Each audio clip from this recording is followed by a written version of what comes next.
अरे लेते तानादुना सेमिन जामिनागदबने करिसु इकायनिंगाय लेते हौजिंगमक आइगा लोइनाना तंपा युमदा चटमिनादुना तरा चेरा वानमिनारुसे पलेम पंथौगा सखंग माइखंगनारुसे लाइरेबी आइगा पोमिनबा युपा अमतंग लेजे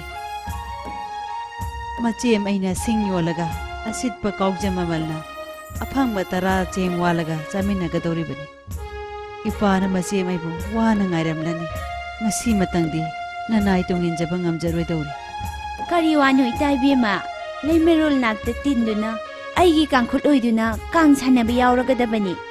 चरई मंजुनब सेटपे यारो ममल याम्बा चरई फिजेट लेतेंगलगा सेट चारगा कांग यावगदबनी थोइबी आइदी लाइबक थिबना इथक्ते इबुंग लेते इखादे उपासु पोक्ते ngasidi itasu phangle upasu leire nungaijareda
इपागी मनाइसा नखोइ ngahaktang swaida leramko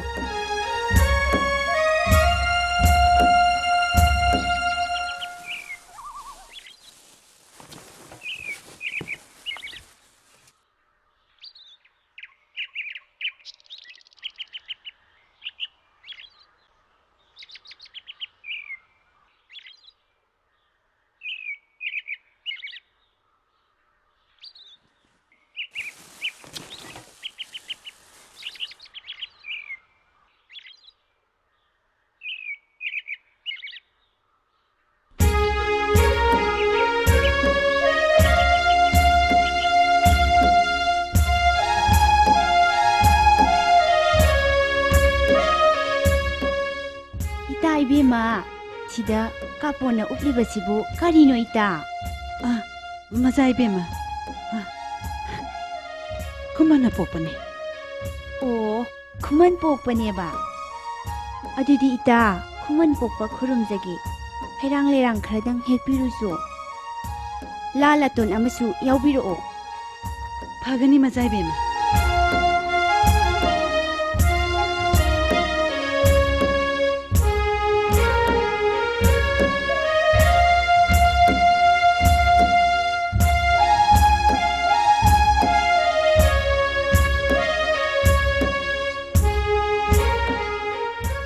खुमन पोपा इबुंगो लेंगदना लेबियो ननाइ पुनेमजगे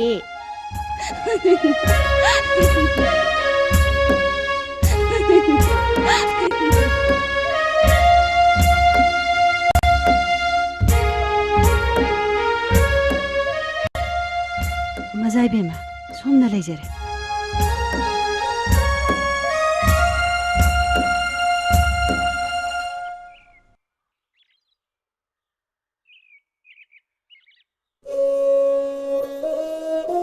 हे खुमन पोपा इबुधो नहाक्ति खोयुम लाइनिना नमु ताइबंग मिगी उनबी पुकनिंग खंगबी उबीबा मपुनिदो थोइबी आइना निंगजबा पुकनिंग थुंगनबियो सखंगदबा मागा लाइबक चाउबी आइगा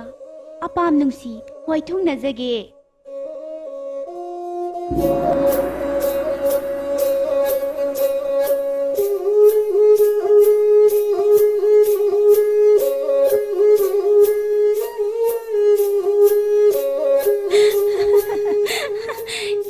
ꯄꯨꯝꯅꯃꯛꯀꯤ ꯏꯄꯥꯁꯦ ꯃꯉꯥꯎ ꯑꯣꯟꯊꯣꯛꯅ ꯊꯤꯈ꯭ꯔꯦꯗꯀꯣ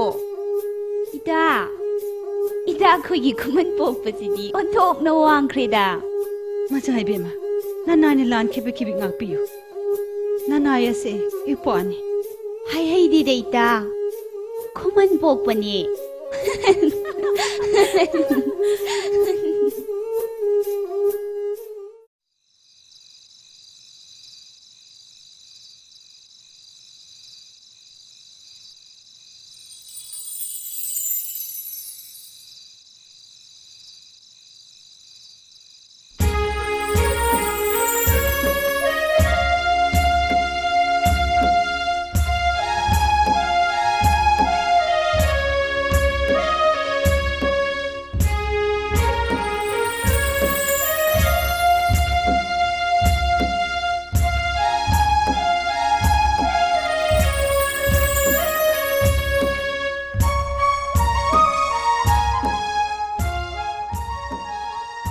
ꯇꯝꯄꯥꯛ ꯌꯨꯝꯗ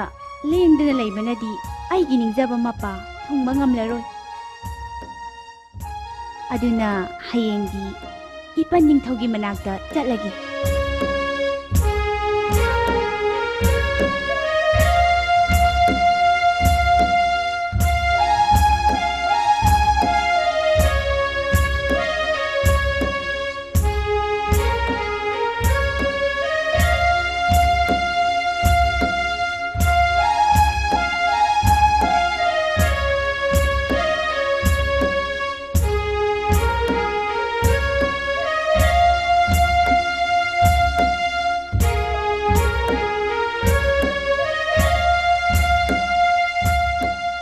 ꯇꯌꯨꯝ ꯃꯆꯥꯟꯕ ꯆꯠꯈ꯭ꯔꯣ ꯐꯒꯅꯤ ꯂꯥꯏꯅꯤꯡꯊꯧ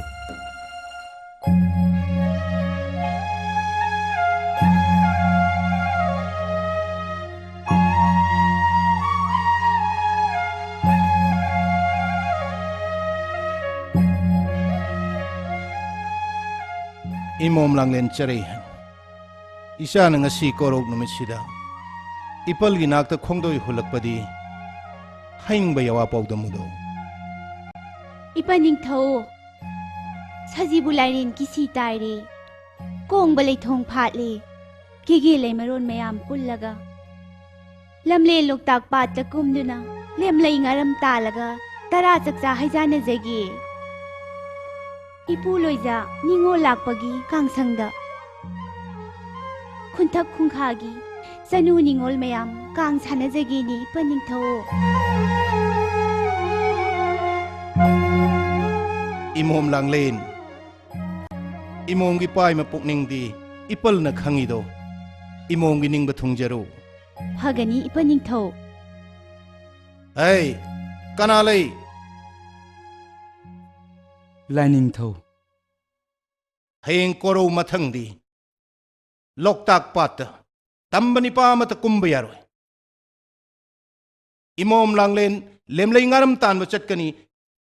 ꯀꯦꯒꯦ ꯁꯤꯟꯕ ꯊꯨꯡꯅ ꯄꯥꯎꯖꯦꯜꯂꯨ ꯐꯒꯅꯤ ꯂꯥꯏꯅꯤꯡꯊꯧ ꯏꯃꯣꯝ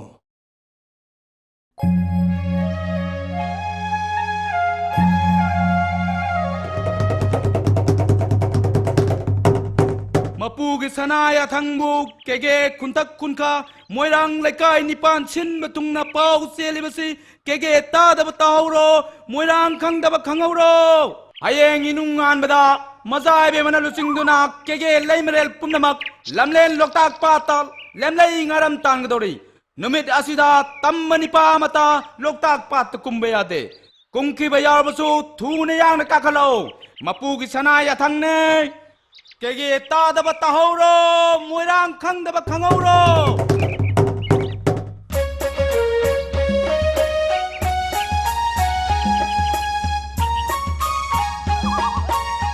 ꯃꯖꯥ ꯏꯕꯦꯝꯃ ꯑꯝꯇ ꯁꯣꯏꯔꯔꯣꯏ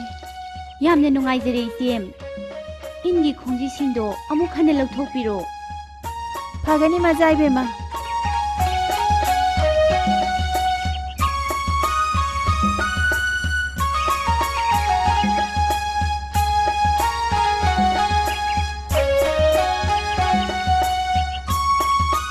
ꯏꯇꯥꯔꯣꯏꯁꯤꯡ ꯍꯌꯦꯡꯗꯤ ꯈꯣꯡꯂꯩ ꯈꯔ ꯉꯟꯅꯁꯤꯀꯣ ꯃꯖꯥ ꯏꯕꯦꯝꯃ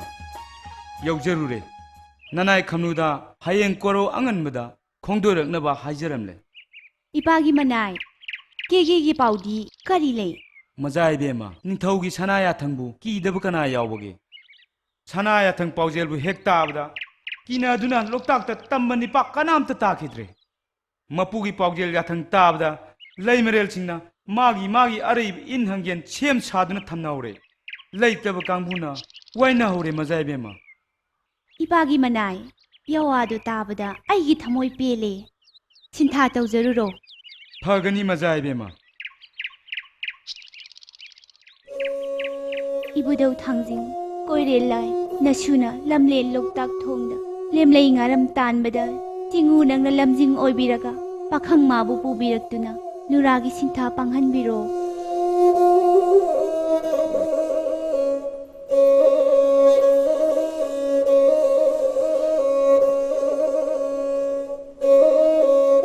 इमोमसा हयेंग लोकताक पाता लेमलई ngaram तानबगी सेम साब लोइरब्रा लोइजरे पंथौ फरे फरे अवाट अपा नसेम सिंग तानरो फगनी पंथौ इतारोई सिंग नखोइसु सिंथा पांथोकजरुरो फनी मजाई बेमा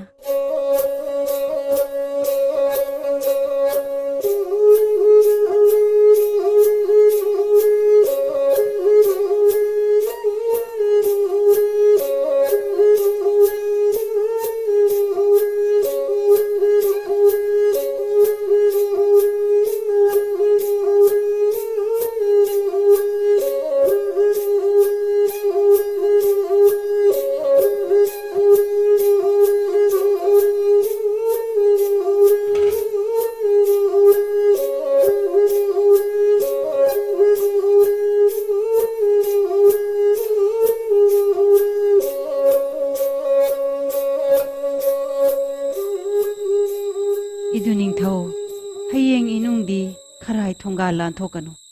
इचेम गी हैनाई तुंगदा केगे पानबा लानगनु तारा लामलगा इचेम थोंगदुना थनमगे तारा तो चारगा युमदा लेंगदना लेरमुको फगनी इचेम हन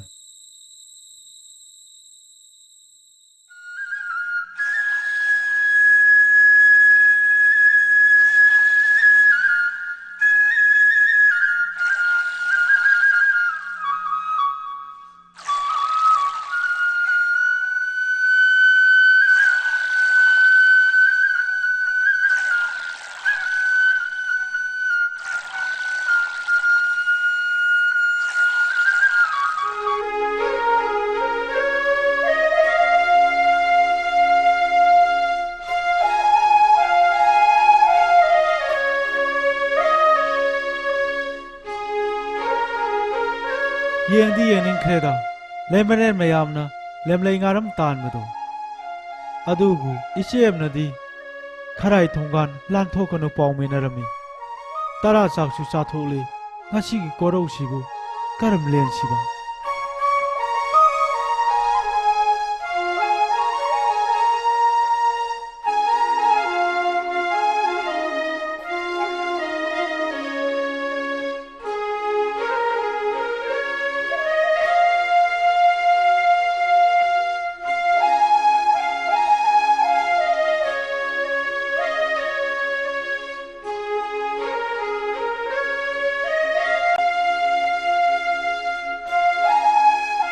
इचेम खंगन तुमिन्ना लेमरेन मयामना इन चिंगलिबो मफमदुदा चलगे कदाइदबु ओइरिगबा पाखरेदा लोकताक पास करमनबु थीरुगबा थोंगा वाम लालगेदा तुरेन हिदेन ताना हेता चलगे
ꯃꯖꯥꯏꯕꯦꯝꯃ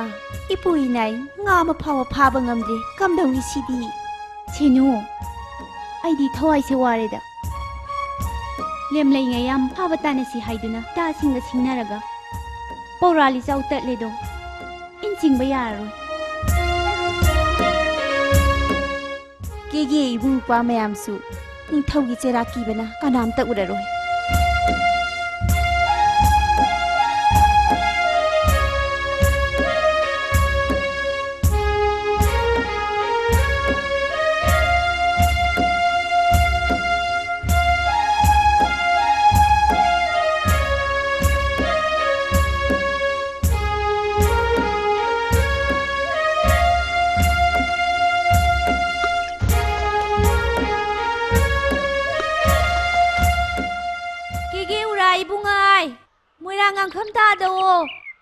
ꯅꯤꯉꯣꯜ ꯂꯥꯏꯕꯛ ꯆꯥꯎꯕꯤꯒꯤ ꯄꯧꯔꯥꯂꯤ ꯆꯥꯎ ꯇꯠꯇꯨꯅ ꯂꯦꯝꯂꯩ ꯉꯥ ꯐꯥꯕ ꯌꯥꯗ꯭ꯔꯤꯕꯁꯦ ꯑꯃꯨꯛꯇ ꯄꯨꯟꯕꯤꯔꯣ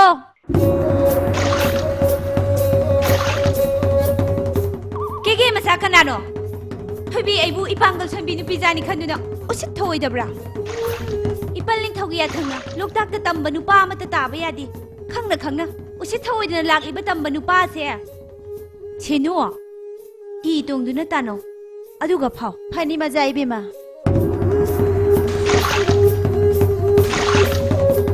ꯁꯦꯅꯨ ꯅꯣꯡꯗꯝꯕꯒꯤ ꯅꯣꯡꯗꯝ ꯈꯨꯠ ꯄꯥꯡꯊꯣꯛꯅꯁꯨ ꯀꯟꯈ꯭ꯔꯦ ꯏꯕꯨꯙꯧ ꯃꯍꯥꯛꯀꯤ ꯀꯨꯝꯍꯩꯅꯤꯗꯣ ꯁꯥꯟ ꯅꯨꯡꯁꯤ ꯅꯨꯡꯉꯣꯜꯒꯤ ꯋꯥꯔꯤꯅꯤꯗꯣ ꯁꯥꯟ ꯀꯨꯝꯍꯩ ꯌꯦꯡꯂꯁꯤ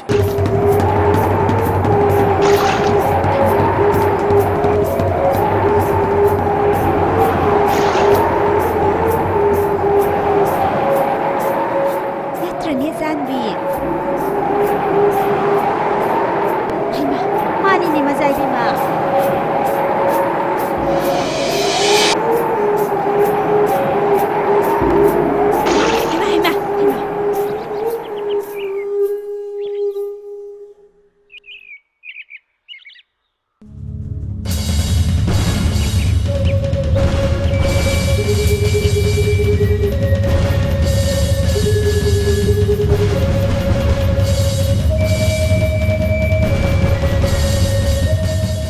ꯃꯇꯧꯅꯣ ꯁꯤꯗꯤ ꯂꯝ ꯏꯔꯩ ꯂꯩꯇꯗꯧꯅ ꯃꯤꯒꯤ ꯏꯟ ꯃꯊꯛꯁꯤꯗ ꯍꯤ ꯍꯣꯟꯖꯤꯟꯗꯨꯅ ꯍꯪꯒꯦꯟ ꯄꯧꯔꯥ ꯊꯨꯗꯦꯛꯄꯤꯔꯤꯕꯁꯤꯕꯣ ꯁꯦꯅꯨ ꯅꯪꯁꯨ ꯎꯔꯦꯗꯅ ꯍꯤ ꯆꯠꯍꯟꯈꯤꯕ ꯌꯥꯗꯦ ꯍꯥꯎ ꯇꯝꯕꯁꯦ ꯀꯪꯐꯥꯜꯗ ꯄꯣꯔꯛꯑꯣ ꯍꯦ ꯇꯝꯕ ꯄꯥꯈꯪ ꯀꯥꯈꯠꯂꯛꯎ ꯂꯥꯛꯑꯣ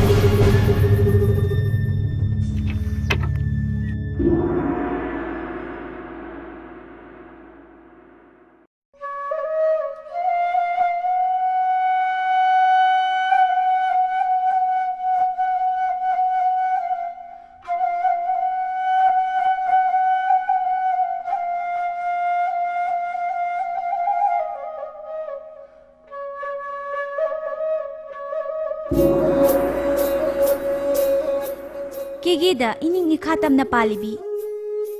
ꯊꯣꯏꯕꯤ ꯑꯩꯕꯨ ꯆꯤꯡꯂꯧ ꯁꯛ ꯈꯪꯕꯤꯗ꯭ꯔꯕꯁꯨ ꯀꯣꯂꯣꯏ ꯃꯤꯡꯂꯦꯟꯗꯤ ꯇꯥꯕꯤꯔꯝꯂꯒꯅꯤ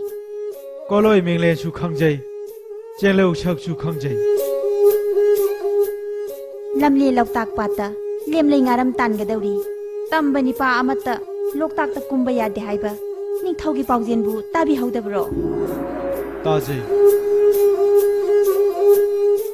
ꯁꯦꯅꯨ ꯈꯟꯅꯔꯨꯅꯨ ꯀꯥꯟꯅꯔꯣꯏ ꯏꯇꯥ ꯈꯝꯅꯨ ꯀꯧꯔꯛꯑꯣ ꯋꯥꯌꯦꯜꯍꯟꯁꯤ ꯑꯩꯗꯤ ꯌꯥꯝ ꯁꯥꯎꯅꯤꯡꯂꯦ ꯐꯒꯅꯤ ꯃꯖꯥ ꯏꯕꯦꯝꯃ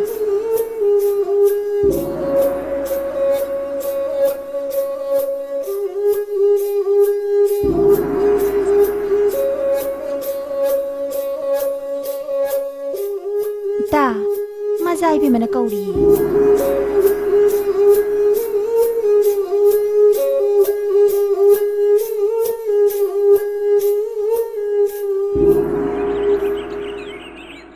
itu ningthau nangbu karigidamagta mafam asida laklibano othokna lam henkhredako ꯏꯇꯥ ꯀꯦꯒꯦ ꯏꯕꯨꯡꯉꯥꯏ ꯃꯣꯏꯔꯥꯡ ꯉꯥꯡꯈꯝ ꯇꯥꯗꯁꯦ ꯏꯇꯥꯕꯨ ꯁꯛꯈꯪ ꯃꯥꯏꯈꯪꯗ꯭ꯔꯣ ꯈꯪꯖꯗꯦ ꯃꯆꯥ ꯏꯕꯦꯝꯃ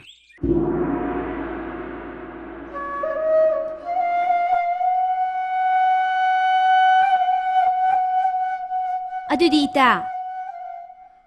ꯅꯈꯣꯏ ꯃꯌꯥꯝ ꯇꯨꯡꯒꯣꯜ ꯊꯟꯗ꯭ꯔꯤ ꯐꯥꯎꯕ ꯂꯦꯝꯂꯩ ꯉꯥ ꯐꯥꯕꯤꯍꯧꯀꯣ ꯅꯇꯥꯗꯤ ꯁꯦꯅꯨꯒ ꯂꯣꯏꯅꯅ ꯀꯦꯒꯦ ꯂꯝꯍꯦꯟꯕ ꯄꯥꯈꯪ ꯑꯁꯦ ꯄꯨꯔꯒ ꯀꯦꯒꯦ ꯆꯩꯔꯥꯛ ꯀꯥꯗꯕ ꯌꯥꯗ꯭ꯔꯦ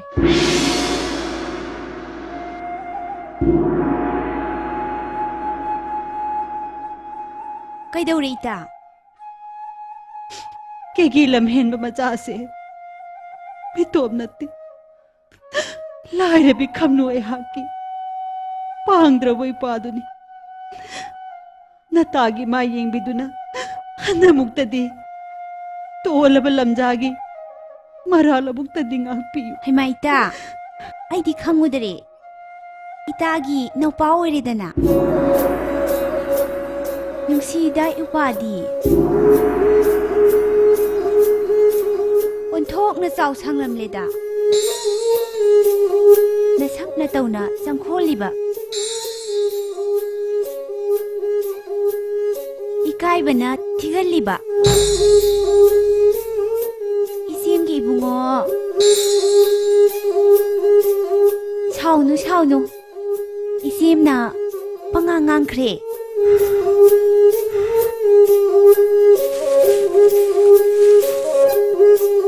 ꯃꯆꯥ ꯏꯕꯦꯝꯃ ꯅꯅꯥꯏ ꯂꯥꯏꯔꯕ ꯏꯄꯥꯁꯤꯕꯨ ꯃꯣꯏꯔꯥꯡ ꯀꯅꯥꯅ ꯎꯈ꯭ꯔꯕꯗꯤ ꯀꯦꯒꯦ ꯋꯥꯊꯣꯛ ꯑꯣꯏꯔꯒꯅꯤ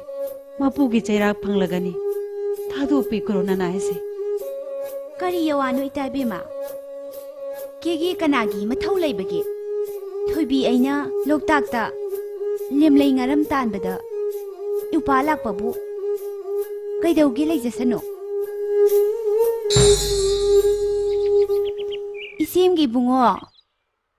이ꯆꯦꯒꯤ ꯅꯥꯛꯇ ꯂꯩꯗꯨꯅ ꯂꯦꯝꯂꯩ ꯉꯥꯔꯝ ꯇꯥꯟꯕꯗꯨꯝ ꯌꯥꯎꯈꯣ 이ꯆꯦꯗꯤ ꯉꯥ ꯑꯃꯠꯇꯕꯨ ꯐꯥꯕ ꯉꯝꯗ꯭ꯔꯤ ꯏꯇꯥ ꯏꯕꯦꯝꯃ ꯋꯥꯡꯂꯦꯟ ꯃꯇꯝꯁꯨ ꯋꯥꯏꯁꯤꯜꯂꯛꯂꯦ ꯇꯨꯡꯒꯣꯟ ꯊꯟꯕ ꯉꯝꯍꯧꯔꯣꯏ ꯏꯇꯥ ꯑꯗꯨꯝ ꯆꯠꯂꯣ ꯃꯆꯥ ꯏꯕꯦꯝꯃ ꯅꯅꯥꯏ ꯈꯣꯡꯗꯣꯏꯖꯔꯨꯈꯤꯒꯦ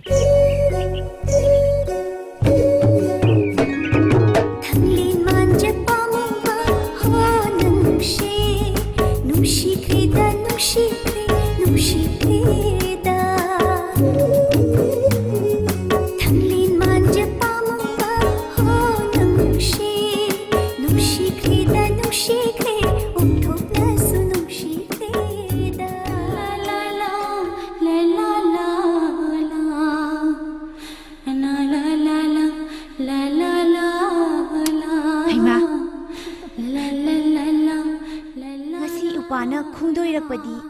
이쌤ꯗꯤ ꯑꯣꯟꯊꯣꯛꯅ ꯅꯨꯡꯉꯥꯏꯖꯈ꯭ꯔꯦꯗ 이ꯈꯨꯠꯅ ꯀꯣꯔꯧ ꯅꯣꯡꯃꯗꯣꯜ ꯂꯥꯝꯕ ꯐꯪꯕꯒꯨꯝꯂꯦ ꯅꯠꯇ꯭ꯔꯅꯦ ꯁꯦꯅꯨ ꯃꯥꯅꯦ ꯃꯥꯅꯦ ꯃꯆꯥ ꯏꯕꯦꯝꯃ 이ꯆꯦꯒꯤ ꯍꯪꯒꯦꯟ ꯇꯦꯛꯂꯤꯕꯁꯦ ꯑꯃꯨꯛꯇ ꯁꯦꯝꯕꯤꯔꯝꯃꯣ ꯏꯄꯥꯒꯤ ꯑꯄꯥꯝꯕ ꯅꯁꯦꯝꯅ ꯄꯤꯒꯅꯤꯌꯦ ꯃꯤꯒꯤ ꯆꯍꯤꯒ ꯈꯪꯗꯅ ꯏꯄꯥ ꯍꯦꯛꯇ ꯀꯧꯕꯁꯦ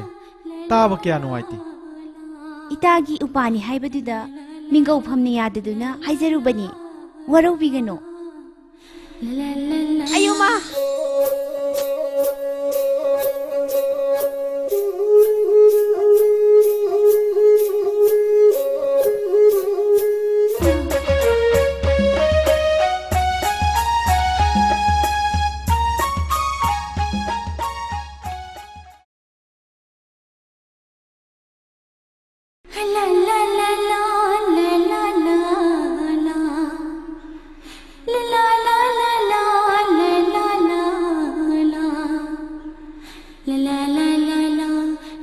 ꯏꯄꯥꯒꯤ ꯀꯣꯂꯣꯏ ꯃꯤꯡꯂꯦꯟꯕꯨ ꯀꯔꯤ ꯀꯧꯕꯒꯦ ꯑꯩꯒꯤ ꯃꯤꯡꯕꯨꯗꯤ ꯈꯝꯕ ꯀꯧꯏ ꯃꯤꯡꯒꯗꯤ ꯌꯥꯝꯅ ꯐꯖꯔꯤꯕ ꯖꯥꯠꯅꯤꯅ ꯏꯄꯥ ꯀꯧꯕꯗ ꯁꯥꯎꯔꯕꯅꯤꯅ ꯑꯗꯣꯝꯒꯤ ꯑꯄꯥꯝꯕꯗꯣ ꯑꯩꯉꯣꯟꯗ ꯇꯥꯛꯄꯤꯔꯣ ꯑꯩꯒꯤ ꯑꯄꯥꯝꯕ ꯄꯤꯕꯤꯒꯦ ꯈꯜꯂꯕꯗꯤ ꯍꯥꯟꯅ ꯁꯔꯤ ꯄꯅꯣꯜ ꯂꯣꯝꯕꯤꯈꯣ ꯑꯗꯨꯒ ꯀꯣꯟꯅ ꯍꯥꯏꯖꯒꯦ ꯑꯩꯅ ꯄꯤꯕ ꯉꯝꯕ ꯑꯣꯏꯔꯕꯗꯤ ꯁꯣꯏꯗꯅ ꯄꯤꯖꯒꯅꯤ ꯆꯤꯡꯉꯨ ꯊꯥꯡꯖꯤꯡꯅ ꯄꯂꯦꯞꯅꯕ ꯑꯣꯏꯁꯅꯨ हाइब इकायरे ꯍꯦꯛꯇ ꯍꯥꯏꯕꯤꯌꯣ ꯀꯩꯗꯧꯕꯒꯦ ꯑꯩꯅ ꯄꯥꯝꯖꯕꯗꯤ ꯑꯇꯩ ꯀꯔꯤꯁꯨ ꯅꯠꯇꯦ ꯑꯁꯤꯅꯤ ꯍꯩꯃꯥ ꯁꯤ ꯑꯣꯏꯔꯦꯀꯣ ꯑꯉꯥꯎꯕꯁꯤꯗꯤ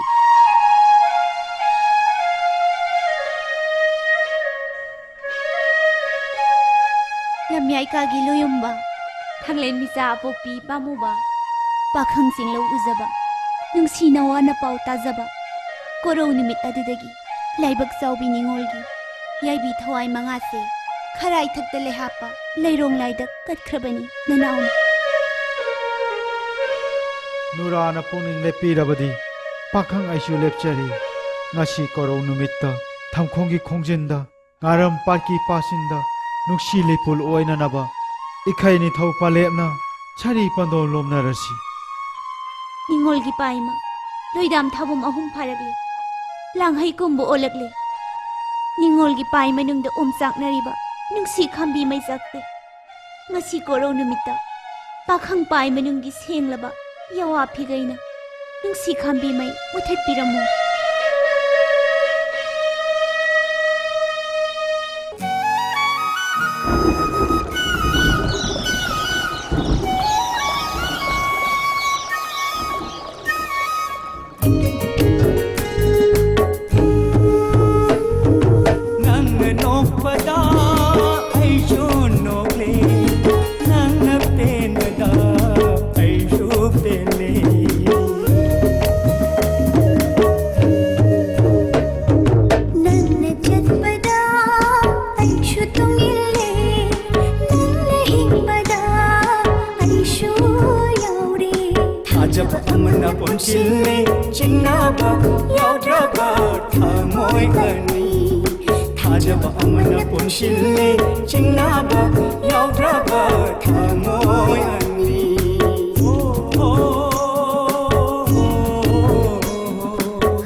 마부 셋나 타고나 마복 랑올 아시마 파캉 마가 능시 와이 퉁나제기 레이폴 khayum 셈비오 싱무 야와 파우담비오 khayum khya khada taujingai rang kajaba singel le rang kachaba loidam thabum ahum pharakle langhai kumbu olakle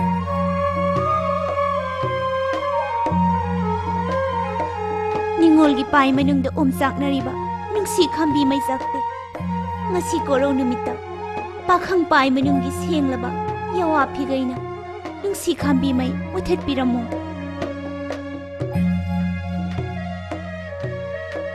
नुराना पुनिंग लेपिरबदी पाखंग आइसु लेपचरी ngasi korau numitta thamkhongi khongjinda ngaram parki pasinda nuksi lepul oinanaba ikhai ni thau palepna chari pandol lomnarasi chabi chanau apam nungsi wai thungnanaba leipul khayum semnarasi nanawgi ngaksamda siriba sanarik khumdang liklangi masum thakminaduna sari namungnarasi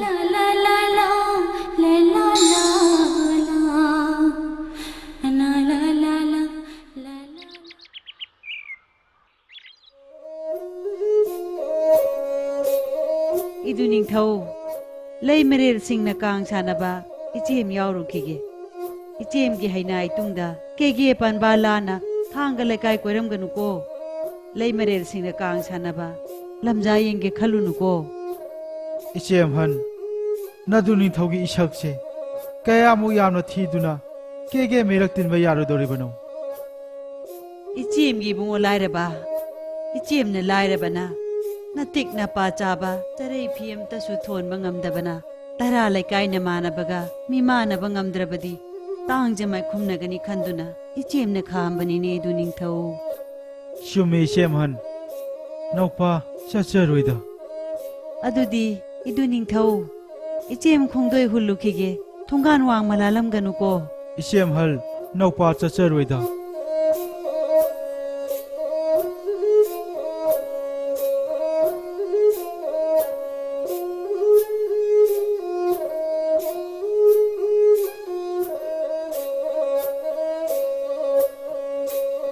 서울아이보 닝올 락프기 깡상두부 여우두부 경관리 야마 깡상여우리 살아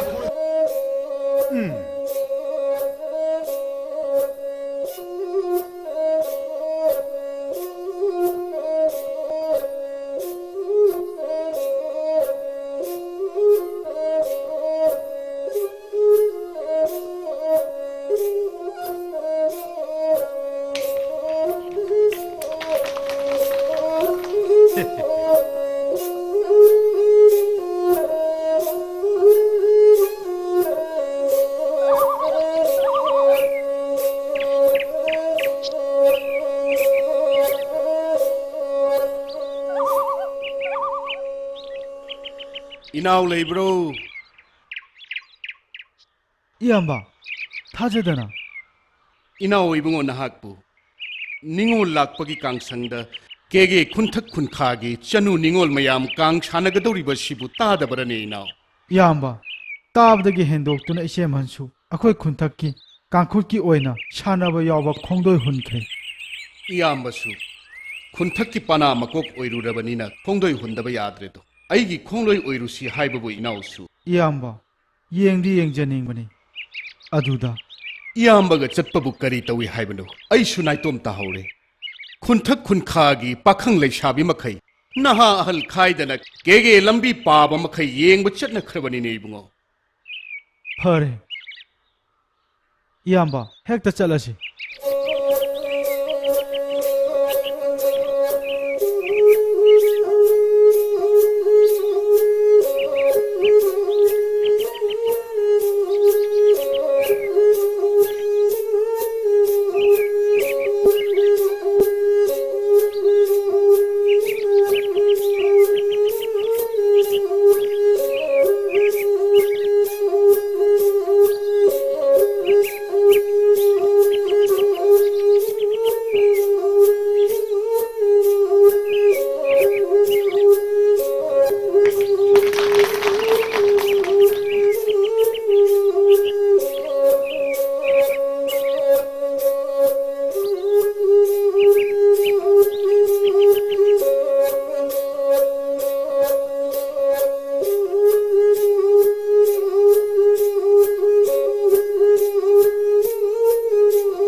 ꯑꯩꯒꯤ ꯀꯥꯡꯗꯣ ꯃꯥꯡꯈ꯭ꯔꯦꯅꯦ ꯃꯖꯥ ꯏꯕꯦꯝꯃ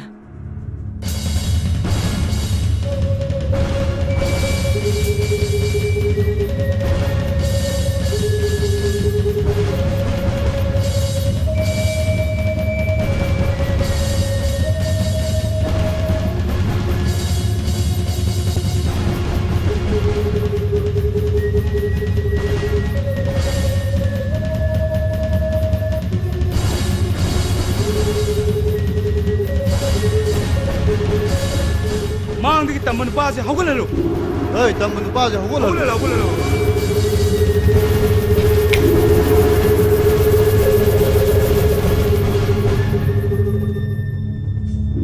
ए तमन पा लोशिली बन शकतो तो हाइदो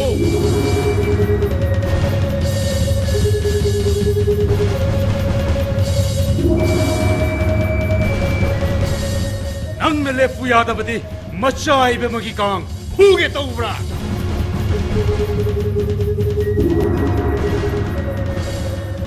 ꯑꯩꯗꯤ ꯈꯪꯗꯦꯅ ꯈꯪꯃꯟꯅꯁꯨ ꯈꯪꯃꯟꯗꯦ ꯅꯐꯤ ꯁꯦꯝꯃꯨ ꯄꯥꯡꯒꯜ ꯆꯥꯡ ꯌꯦꯡꯉꯁꯤ ꯏꯄꯨꯂꯣꯏꯖꯥ ꯅꯤꯡꯉꯣꯜ ꯂꯥꯛꯄ मजा इबेम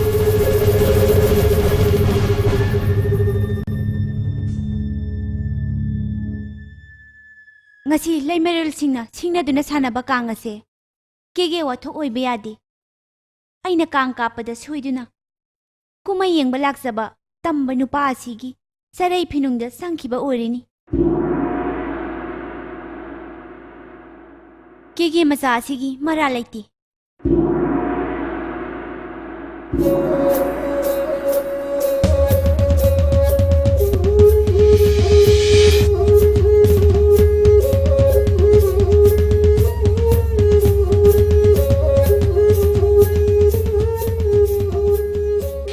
जनू निंगोल सिंशो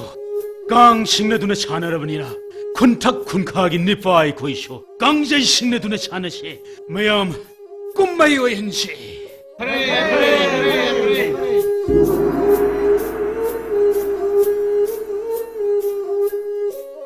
खुनथक की कांगबुदी नोंबाना था कोंग्यान मगी लंबा लेतबसिदा कांगजै यशिबु ibung tari na moi jamba kari gi thamoi wa biriba aina lamba pigani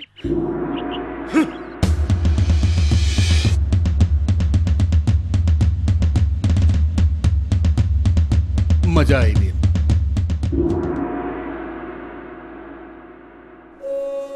ꯑꯩ ꯕꯨꯂꯣꯏꯕ ꯂꯩꯃꯥꯕ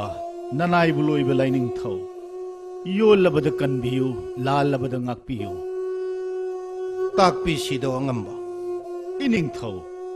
केगे मोइरांग अखोइगिदी मुकना कांगजे लमजेल नतना थोइदोकपा लेबाक ओइबा कुमै लेतेदो इनिंगथौ मोइरांगी नहा पाखंग अहल लमन पुमनमकना खुनथक खुनखागी पना कांगजे सानहनबियु लेबाक की कुमै उहनसी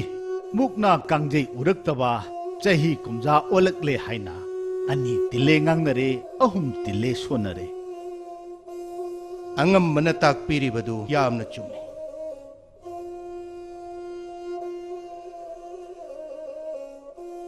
अदुबु सानौ तोनगी खुनथक पना सिना खजिक्तंग नोपतक तौ अंगोम नोंबान कोंग्यामबगी लंबा लेतबसिदा इनाउना तांगज माइरुकनबदु येंगबा नुंगाइतदुना कदाइनो खंदुना हौदोक्तबनी सानौ तोनगा अमुक्तंग तानबे सानौ तोनबु यारबदी अइदी याय याय फगनी निंगथौ अचुम्बने अंगम्बना ताकपीरिबा यावादु लेबाकी ओइबा हराव कुमै तौरक्तबसु कुइरे अदुबु अंगम्बा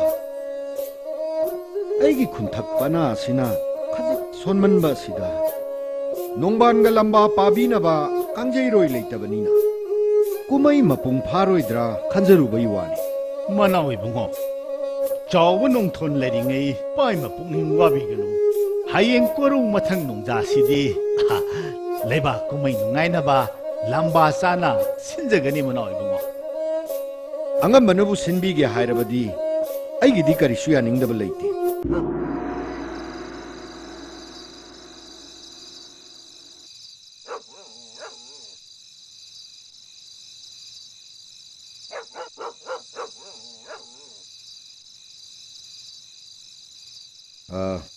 ꯑꯗꯨꯗꯤ ꯊꯦꯡꯉꯦ ꯅꯈꯣꯏꯁꯨ ꯄꯣꯊꯥꯖꯔꯨꯔꯣ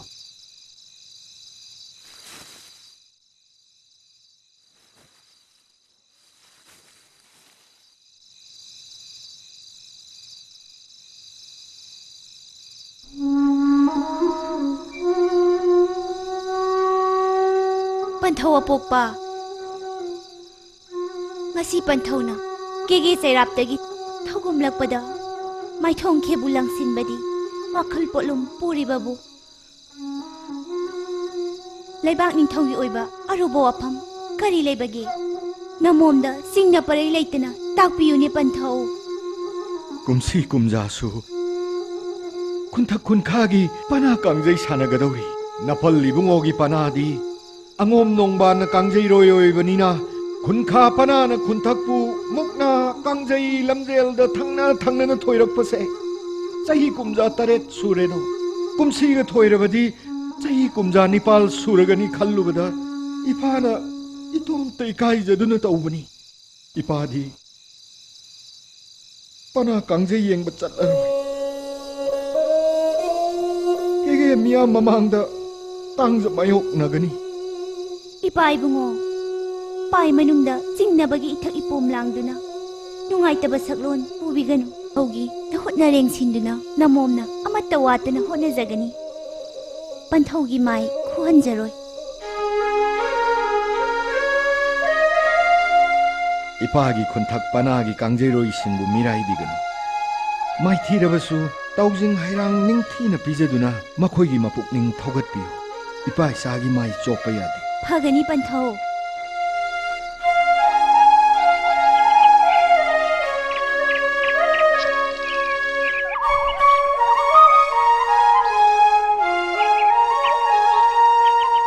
ꯏꯆꯦꯝꯒꯤ ꯏꯕꯨꯡꯉꯣꯏꯗꯨ ꯅꯤꯡꯊꯧ ꯅꯣꯡꯌꯥꯏ ꯅꯪꯅ ꯄꯤꯛꯂꯤꯉꯩꯗꯗꯤ ꯏꯆꯦꯒꯤ ꯅꯥꯛꯇ ꯁꯥꯟꯅꯗꯨꯅ ꯂꯩ ꯈꯔꯥꯏ ꯊꯣꯡꯒꯥ ꯂꯥꯟꯗꯦ ꯍꯧꯖꯤꯛꯇꯤ ꯄꯥꯡꯒꯜ ꯁꯔꯦ ꯐꯔꯛꯄꯁꯤꯗ ꯏꯆꯦꯝꯗꯤ ꯅꯣꯡꯃ ꯅꯣꯡꯃꯒꯤ ꯋꯥꯕ ꯁꯨꯝ ꯍꯦꯜꯂꯛꯏ ꯈꯨꯟꯊꯛ ꯈꯨꯟꯈꯥ ꯑꯅꯤ ꯄꯅꯥ ꯀꯥꯡꯖꯩ ꯁꯥꯟꯅꯒꯗꯕꯒꯤ ꯋꯥ ꯅꯤꯜꯂꯤꯕꯁꯦ ꯇꯥꯕꯗ ꯃꯤꯄꯥꯏꯔꯦꯅꯦ ꯅꯆꯦꯝꯗꯤ ꯀꯔꯝꯕ ꯀꯣꯔꯧ ꯅꯨꯃꯤꯠꯇ ꯁꯥꯟꯅꯒꯗꯧꯔꯤꯕꯅꯣ ꯏꯆꯦꯝꯍꯜ ꯈꯪꯂꯨꯕꯒꯤ ꯀꯔꯤꯕꯨ ꯀꯥꯟꯅꯔꯨꯅꯤ ꯏꯆꯦꯝꯒꯤ ꯏꯕꯨꯡꯉꯣ ꯏꯄꯥꯗꯤ ꯃꯔꯝ ꯃꯣꯛꯄꯅꯤ ꯀꯥꯡꯖꯩ ꯁꯥꯟꯅꯕ ꯌꯦꯡꯕ ꯆꯠꯀꯅꯨꯀꯣ ꯄꯂꯦꯝ ꯁꯛꯄꯤ ꯏꯆꯦꯝꯍꯜ ꯅꯗꯨ ꯅꯤꯡꯊꯧ ꯆꯠꯆꯔꯣꯏ ꯑꯗꯨꯅꯤꯗꯅ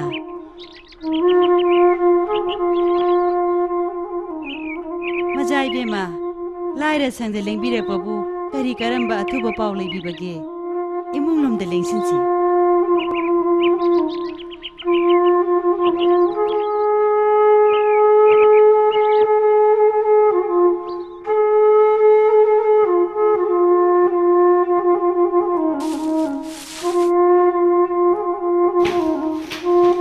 ꯃꯖꯥ ꯏꯕꯦꯝꯃ ꯂꯦꯡꯁꯤꯟꯁꯦ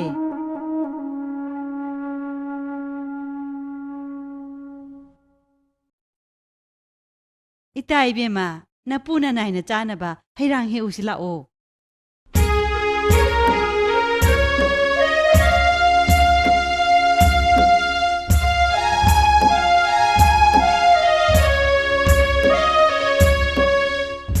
ꯏꯕꯨꯡꯉꯣꯇꯣꯟꯗ ꯀꯔꯤꯒꯨꯝꯕ ꯌꯥꯋꯥ ꯑꯃꯇꯪ ꯐꯣꯡꯗꯣꯛꯆꯒꯦ ꯂꯥꯛꯆꯔꯤꯕꯅꯤ ꯀꯔꯤ ꯀꯣꯂꯣꯏꯕꯤꯒꯗꯕ ꯍꯌꯦꯡ ꯑꯁꯦ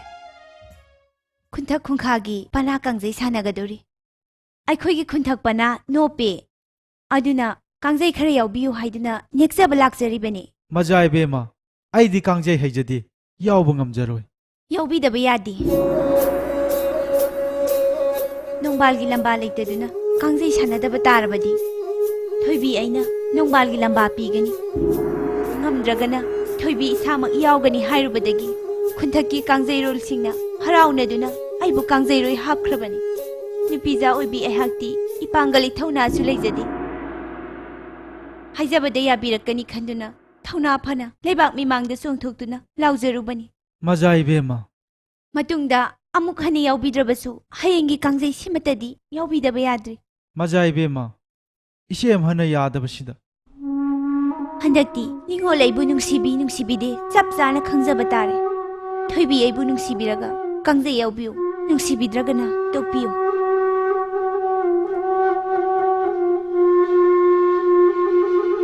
लाइबक चाउबी अइदी पोकमिनबा इसिलुपा कनासु लेजदबनिना सिरमदाइदा मायोकनना चोंथोकपिरकदबा केगे मोइरांग लेपाकता कनासु लेजदे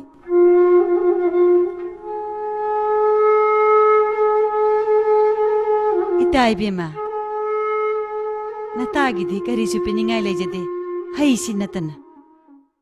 इतागी युमदा लाकपदी अतै अमतगी नतेदा हयेंग मपाल कांगजैबुंगदा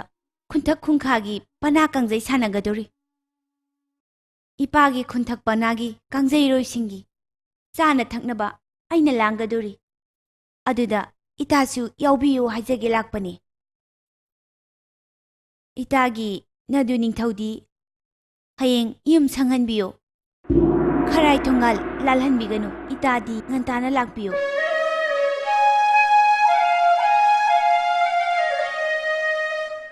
इता चलुखिगे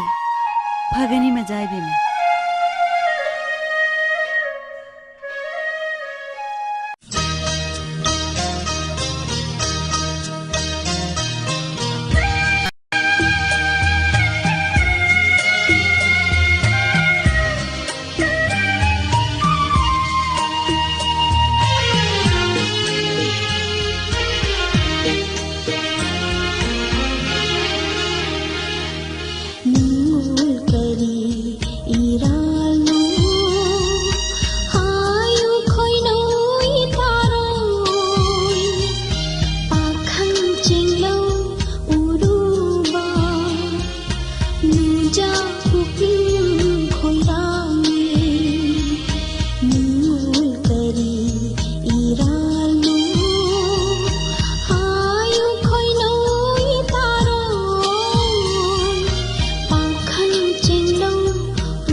ꯈꯥꯒꯤ ꯁꯥꯟꯅꯔꯣꯏꯁꯤꯡ ꯑꯁꯤꯅ ꯂꯥꯛꯆꯕ ꯃꯁꯤꯗ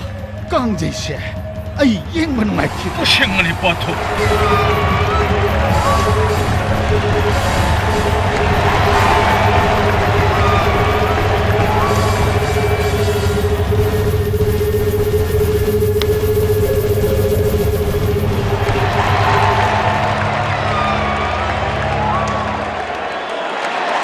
이닝ꯊꯧ가 왕고 ꯅꯤꯡꯊꯧꯒꯗꯨꯕꯨ ꯂꯦꯡꯂꯛꯂꯔꯣꯏ ꯍꯥꯏꯔꯤꯁꯤꯕꯨ ꯑꯆꯨꯝꯕꯔꯅꯦ ꯄꯥꯊꯧ ꯄꯥꯊꯧ ꯃꯖꯥꯏꯕꯦ ꯃꯂꯥꯡꯂꯦꯟ ꯊꯣꯏꯕꯤꯒꯤ ꯌꯥꯊꯪ ꯇꯨꯡꯏꯟꯅ ꯅꯨꯃꯤꯠ ꯃꯇꯨꯡꯗꯒꯤ ꯀꯥꯡꯖꯩ ꯍꯧꯖꯤꯜꯂꯝꯃꯤꯗꯣ ꯄꯥꯊꯧ ꯑꯗꯨꯅ ꯏꯅꯤꯡꯊꯧꯒ ꯋꯥꯡꯒꯣ ꯅꯤꯡꯊꯧꯒꯗꯤ ꯀꯥꯡꯖꯩ ꯌꯦꯡꯕ ꯂꯦꯡꯉꯛꯀꯗꯕ ꯃꯥꯟꯗ꯭ꯔꯦꯗꯣ ꯄꯥꯊꯧ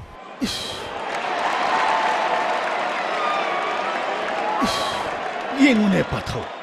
ꯈꯨꯟꯈꯥꯒꯤ ꯁꯥꯟꯅꯔꯣꯏ ꯑꯉꯣꯝ ꯅꯣꯡꯕꯥꯟ ꯀꯣꯡꯌꯥꯟꯕꯁꯦ ꯁꯤꯅꯤ 나네 ꯈꯪꯗ꯭ꯔꯦꯅꯦ ꯑꯆꯨꯝꯕꯅꯤ ꯄꯥꯊꯧ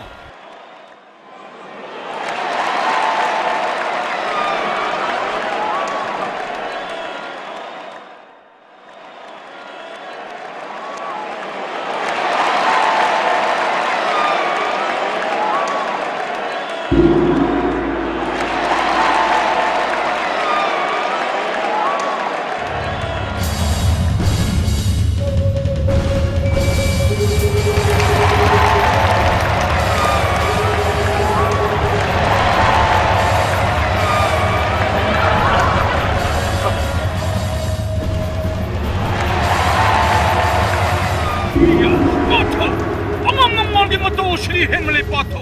लेपा कुमही ओइनब नुवाइनब सानब नते मिसिमिना याब तौरे पाथो अदुनिने पाथो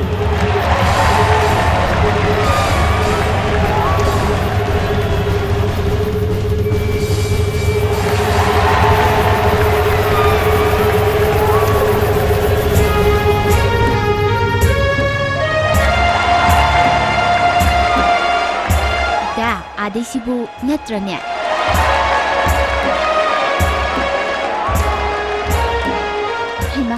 मानी मजाई बेमा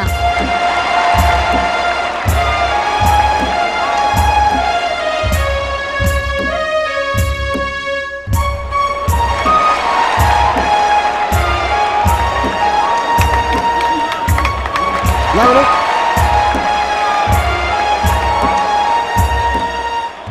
मजाई बेमा इपु ngasi pana kangje sibu kumai nungainaba sinba yadabra मजाइबेम मोइरांगदा नोंबान गलंबा पाबिनबा लैतबसिदा आई पीरगे इपुना मसादा याननबा हाइबिरुरो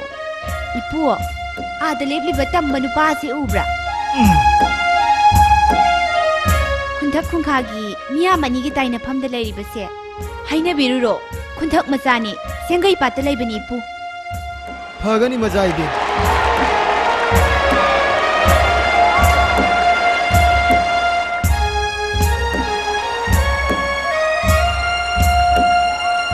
इबुंगो कांगजय असी येंगब नुंगाइत्रे अमुक्ता याउबियुबा आइना यारोगा करीबो हेना नुंगाइगदरेबनो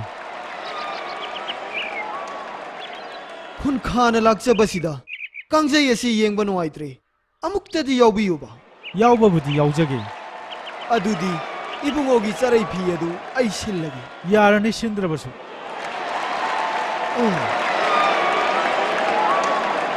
मसागसु फैने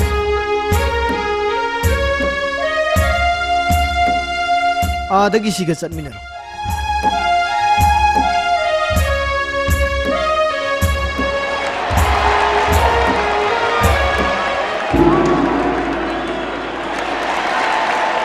어토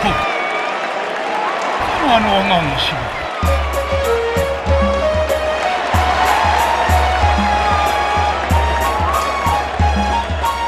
나한 마카이디 우디다 호이니 바토 피범부 온통으로 파자크레다 모이랑 까나기 맞잡고 우리가 군탁 맞아 너트라디 강자 야우바 야로이 ꯈꯨꯟꯊꯛ ꯃꯆꯥꯅꯤ ꯆꯦꯡꯒꯩ ꯄꯥꯠꯇ ꯂꯩꯕꯅꯤ ꯑꯩꯅ ꯌꯥꯝꯅ ꯃꯨꯟꯅ ꯈꯪꯏ ꯁꯦ ꯀꯥꯟꯅꯗꯦ ꯐꯤꯕꯝ ꯁꯦꯝꯃꯨ ꯀꯥꯡꯖꯩ ꯍꯧꯁꯤ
नखोई खुनथक खुनखागी कांगजेरुइसिंग अमुक्तंग खोंदोइरओ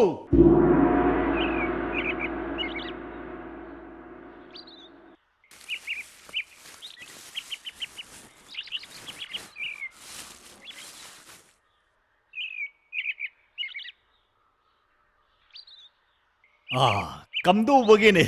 빠리농반 이빨리 붕어 강제이디 마기네 묵나디아이기네 아두디 묵나 산으로드나 빠리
빠리농반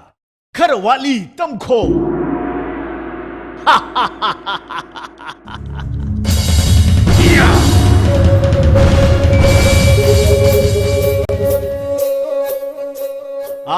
군탁기 산으로이사 공도에 흘러코 왔습니다. 이붕어 수험다.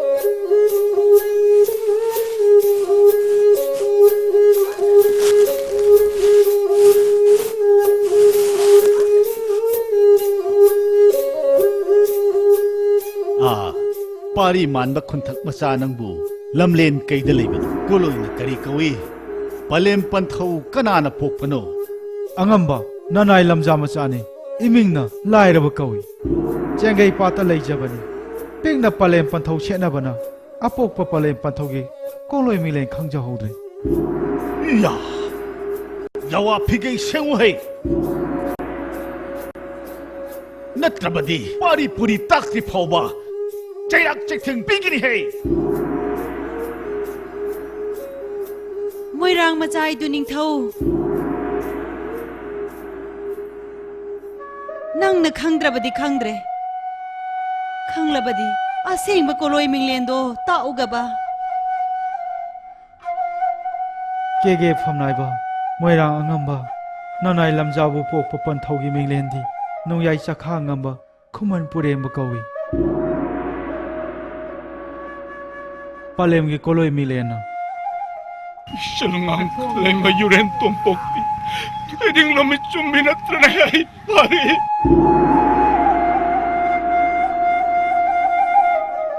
मानी पाई बुंगो लमजा आएगी इमिंगना खम्बा कवी पारी खम्बा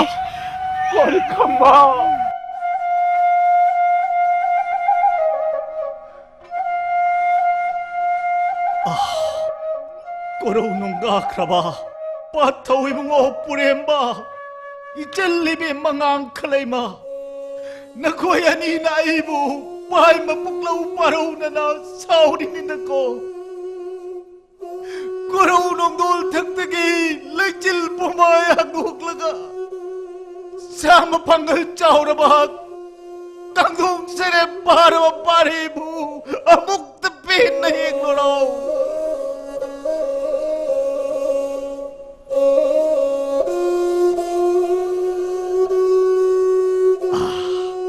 Jikti iku lere pantho lekti waruno palim ude nungnang no nakhoi gi tubum na masok kadaba gege moirang leibak sida karagi matik lekti he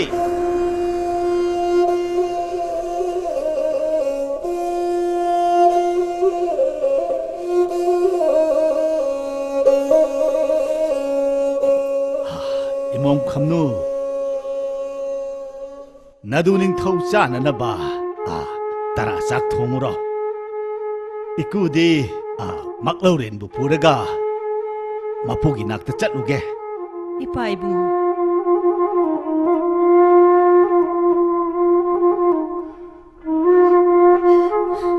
Kari kap libano kap kanu hojikti na kuai khoi na mang da lep le dana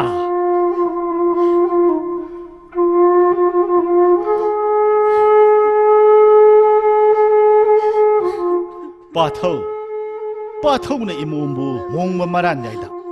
aduga aina maklauren bu puraga mapugi nakta pau khong phong khige Hagani pathau maklauren lao chalasi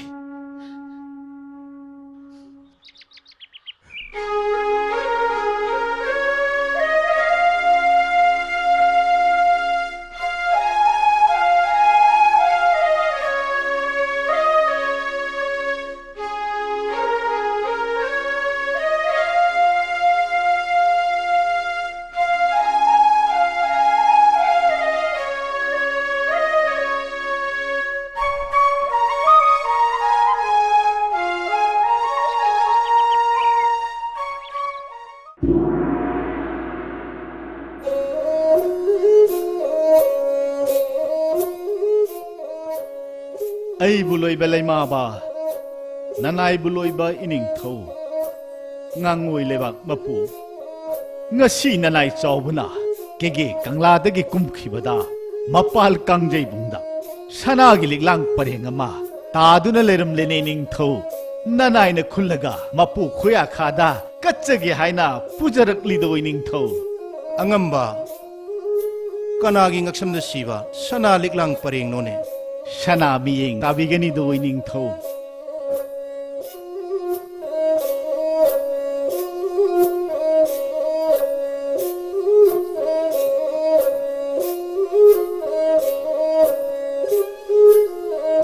kege ning thau ining thau adungai kumja kaya gi mamangda lamlen torbung lamjawda pamba keden ngawduna leibak ning thau gi awaba tarak labada mathwai khubak da haptuna pamba kerel mapan phaduna ining thogi thawai kan khiba mapugi ye thang thogan ba moirang tangbeloi pham thon ba nadai rem nongyai chakhang ba khuman puren ahung ba kege pai khomba moirang purem babu ningsing bidrabarane ning tho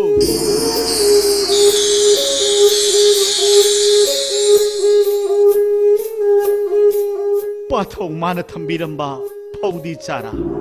Ichal ngang khalima yuren tompokpi thoiding lamit chumbigi mapari nongyai khambani ne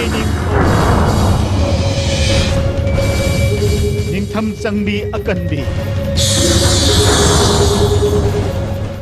pik na ulen nang labi langman kau kha tunan bi machem khamnu lai rabina kairoi lekai dagi ani batara cengin tana pakhang sare parakpa danai lamjani ne ning idairen purembagi Paudi Chara mut khrabra khallunga mulamdre ngasidi nungaire napa haktakta ningthawaina ningtamna semangam khidri nahak thaktadi aina ngam semlage warunu chahi taret lamthoiduna laklaba khunka panabu namthaduna angum nongban bu maithi bapiduna manau ibungo wangu ningthogi khunthak panadi nongyai khamba yarumbadagi kangjei thoire nongban do mukna da su maithi ni ningtho kangjei thoire mukna ngamlaba ningthawai gi panabu inturam labasu sahi tare lekha taruraba inoi bungo gi pana hingalaklaba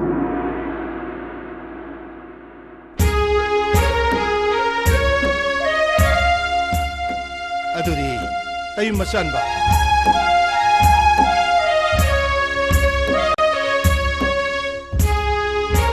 pagi pare byaujero pogi pure phangjero tayum khamba hayengdagidi napu sawbagi matung induna kangla ka balep kanu iko nonjari ining tho ꯋꯥꯐꯝ ꯑꯃꯅꯤ ꯅꯤꯡꯊꯧ ꯀꯦꯒꯦ ꯂꯩꯕꯥꯛ ꯂꯩꯆꯥꯎꯅꯕ ꯃꯣꯏꯔꯥꯡ ꯆꯥꯛꯍꯣꯡ ꯑꯍꯣꯡꯅꯕ ꯂꯩꯕꯥꯛ ꯅꯤꯡꯊꯧ ꯃꯔꯥ ꯇꯞꯅ ꯄꯥꯟꯅꯅꯕ ꯀꯨꯝꯁꯤ ꯀꯨꯝꯖꯥꯒꯤ ꯆꯤꯡꯎ ꯊꯥꯡꯖꯤꯡ ꯍꯔꯥꯎꯕꯒꯤ ꯃꯇꯝꯁꯨ ꯑꯣꯏꯔꯛꯂꯦꯗꯣꯏ ꯅꯤꯡꯊꯧ ꯆꯨꯝꯃꯤ ꯑꯉꯝꯕ ꯅꯨꯃꯤꯠ ꯑꯆꯪꯕ ꯊꯕꯥꯜ ꯑꯐꯕ ꯌꯦꯡꯂꯒ ꯂꯩꯄꯥꯛꯀꯤ ꯅꯨꯡꯉꯥꯏ ꯌꯥꯏꯐꯅꯕꯒꯤꯗꯃꯛꯇ ꯍꯔꯥꯎꯒꯗꯕꯅꯤ ꯀꯨꯝꯁꯤꯗꯤ ꯀꯨꯝꯖꯥ ꯊꯥꯖꯤꯜꯂꯒ ꯅꯣꯡꯃꯗ ꯂꯣꯏꯅꯕ ꯍꯔꯥꯎꯁꯤ ꯏꯅꯤꯡꯊꯧ ꯀꯨꯝꯖꯥ ꯈꯨꯗꯤꯡꯒꯤꯗꯤ ꯑꯩꯒꯤ ꯈꯨꯟꯈꯥ ꯄꯅꯥꯅ ꯂꯝꯊꯣꯏꯗꯨꯅ ꯂꯥꯛꯄꯁꯤ ꯆꯍꯤ 8 ꯁꯨꯔꯦꯗꯣ ꯑꯗꯨꯅ ꯑꯉꯝꯕ ꯀꯨꯝꯁꯤꯗꯤ ꯏꯅꯥꯎ ꯏꯕꯨꯡꯒꯤ ꯈꯨꯟꯊꯛ ꯄꯅꯥ ꯑꯁꯤ ꯅꯣꯞꯍꯟꯕ ꯌꯥꯏ ꯈꯨꯟꯈꯥꯒ ꯃꯥꯟꯅꯅꯕ ꯃꯌꯥꯝ ꯆꯪꯗꯨꯅ ꯁꯧꯒꯠꯄ ꯇꯥꯏ ꯏꯅꯤꯡꯊꯧ ꯍꯥꯟꯅꯒꯤ ꯏꯅꯥꯎ ꯏꯕꯨꯡꯒꯤ ꯂꯥꯏꯔꯣꯏ ꯃꯀꯣꯛ ꯑꯣꯏꯔꯤꯕ ꯑꯉꯣꯝ ꯁꯥꯒꯩꯒꯤ ꯇꯥꯔꯤ ꯅꯥꯃꯣꯏꯖꯥꯝ ꯑꯁꯤ ꯑꯍꯜ ꯑꯣꯏꯃꯜꯂꯦ ꯀꯨꯝꯁꯤꯗꯤ ꯑꯩꯒꯤ ꯄꯅꯥꯒ ꯂꯝꯕꯥ ꯆꯥꯅꯕ ꯈꯝꯕꯕꯨ ꯈꯨꯟꯊꯛ ꯄꯅꯥꯒꯤ ꯂꯥꯏꯔꯣꯏ ꯍꯟꯖꯕ ꯍꯥꯞꯄꯨꯗꯣ ꯏꯅꯤꯡꯊꯧ ꯃꯅꯥꯎ ꯏꯕꯨꯡꯒꯤꯗꯤ ꯑꯉꯝꯕ ꯑꯩꯅ ꯍꯥꯏꯕꯗ ꯌꯥꯔꯣꯏꯗꯧꯕ ꯂꯩꯇꯦ ꯆꯤꯡꯎ ꯊꯥꯡꯖꯤꯡ ꯍꯔꯥꯎꯕꯒꯤꯁꯤꯗꯤ ꯑꯉꯝꯕꯅ ꯐꯅꯕ ꯁꯤꯟꯕꯤ ꯑꯗꯨꯒ ꯇꯥꯛꯄꯤꯌꯨ ꯏꯅꯤꯡꯊꯧ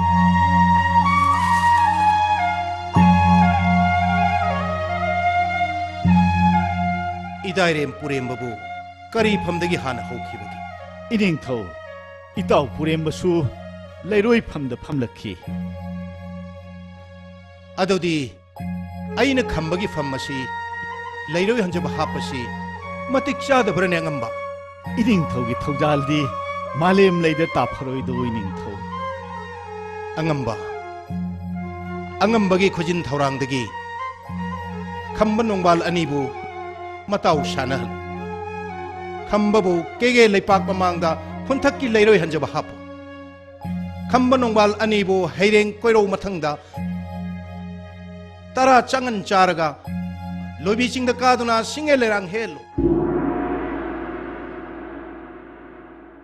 punem jari ningthau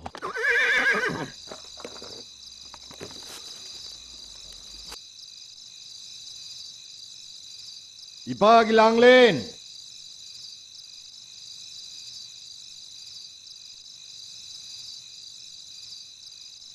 이파기 랑렌 토이비 ꯄꯟꯊꯧ ꯑꯄꯣꯛꯄ ꯀꯔꯤ ꯇꯥꯛꯄꯤꯒꯗꯕ 이파기 랑렌 ngasi humni suba numitta ibudhau thangjing harauba nangnaba हानगी लेरोय हंजब लौथोक लगा नोंयाई खंबबू इपागी लेरोय हंजब हापले नोंबान गा पाबदा मतिक मपा चाबा समान लेंगमान नबनी ꯄꯟꯊꯧ ꯑꯄꯣꯛꯄ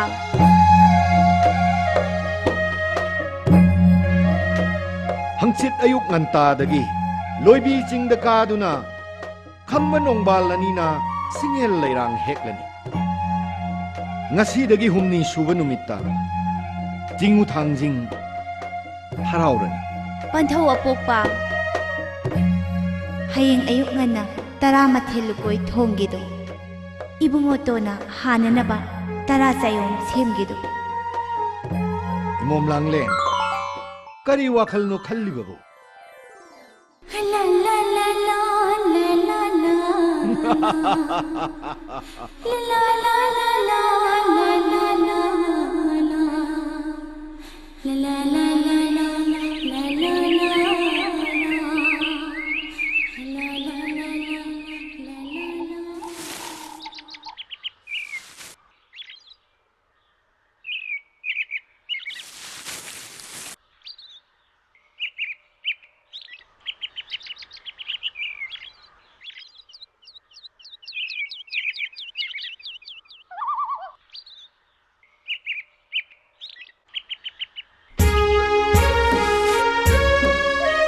Majai bema, ayuk yanda angan masida. 이붕어돈 로이비싱다 까두나 lay hekpa chatpada samu hakchang suktharaба kanda chanaनaba tara sayom langjabani इसे हमहनगा उनाबिरारोइद्रा उनाजररोय अपोकपा पंथौना खोमलेन मिकअप थोक्ट्रिङै लोना लाक्सबनी लै हेक्पा चटपदा थवाय याउना हेक्पिरोओ सिंगे लैरांग निंथिबता खलगा हेक्पिरोओ खोंदोय हुंजरगे इबुंगो तोन खोंदोय बिरसी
इताओ इबुंगो खरा थेंदो खरे लेंग लसिने इताओ इताओ इबुंगो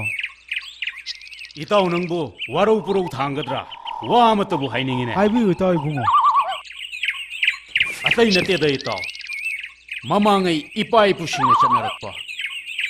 पथांग पुथांग पुनबगी मतुंगिना खुनखा पनागी पोद्याम खुनथकन पुनै खुनखाना मयाम बनिंथौगी पनानी खुनथकना मनाव इबुंगो मथंग खनबगी पनानी मयामबगी पोत मनावना पुबसी लाई हाक्तक्तगी चनरक्लबनी नखोय एखोय हाक्तक्ता सेमदोकपा याब नते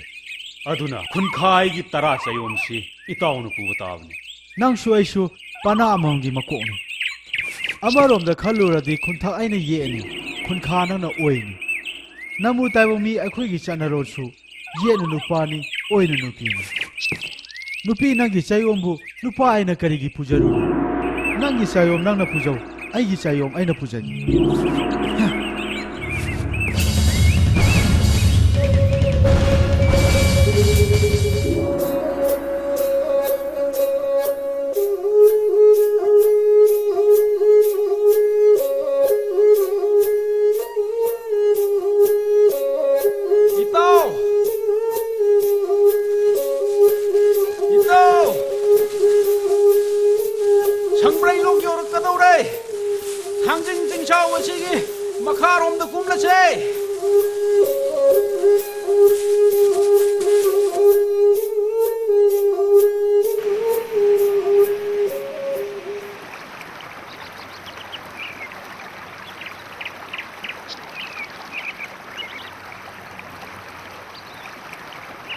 इताओ छंब्रै लोग योरे कुमसीदी लईबु इशा साते हाकुम न हेले इताओगी लेफमदे आइसु लेखरे हेक्सगी फजबा लेसिंग इताओगी ओइबियु अथीबा लेसिंग आइगी ओइजगी आइदी कुमसीदा ले हेपा लाखपनी ले हेपम खंगजदे इताओ इबुंगो अंगोमगी लई हेफम से लई निंगथौना मसक खंगबा लेकोलनी हयेंग लई लांगबदा लैरांग लैसक मानै हायरकनी इताओ इबुंगो खुंथकी ले हेपम कायदा लेबगी तू आदा उरिबसिने मशीनी खुंथकी लई हेफम हारिबसि अदुदी इताओ आई ले हेक्सरुखीगे पाम्ब कईगी मसिनजाक ओइखिबना फै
ꯈꯪꯒꯅꯤꯗꯣ ꯁꯔꯤꯁꯥ ꯑꯩꯒꯤ ꯊꯥꯗꯣꯏꯕꯨ ꯁꯩꯊꯥꯗꯨꯅ ꯏꯁꯩ ꯁꯛꯄꯅꯤ ꯅꯣꯡꯕꯥꯜꯂꯤꯗꯤ ꯈꯪꯉꯣꯏꯗ꯭ꯔꯥꯗꯣ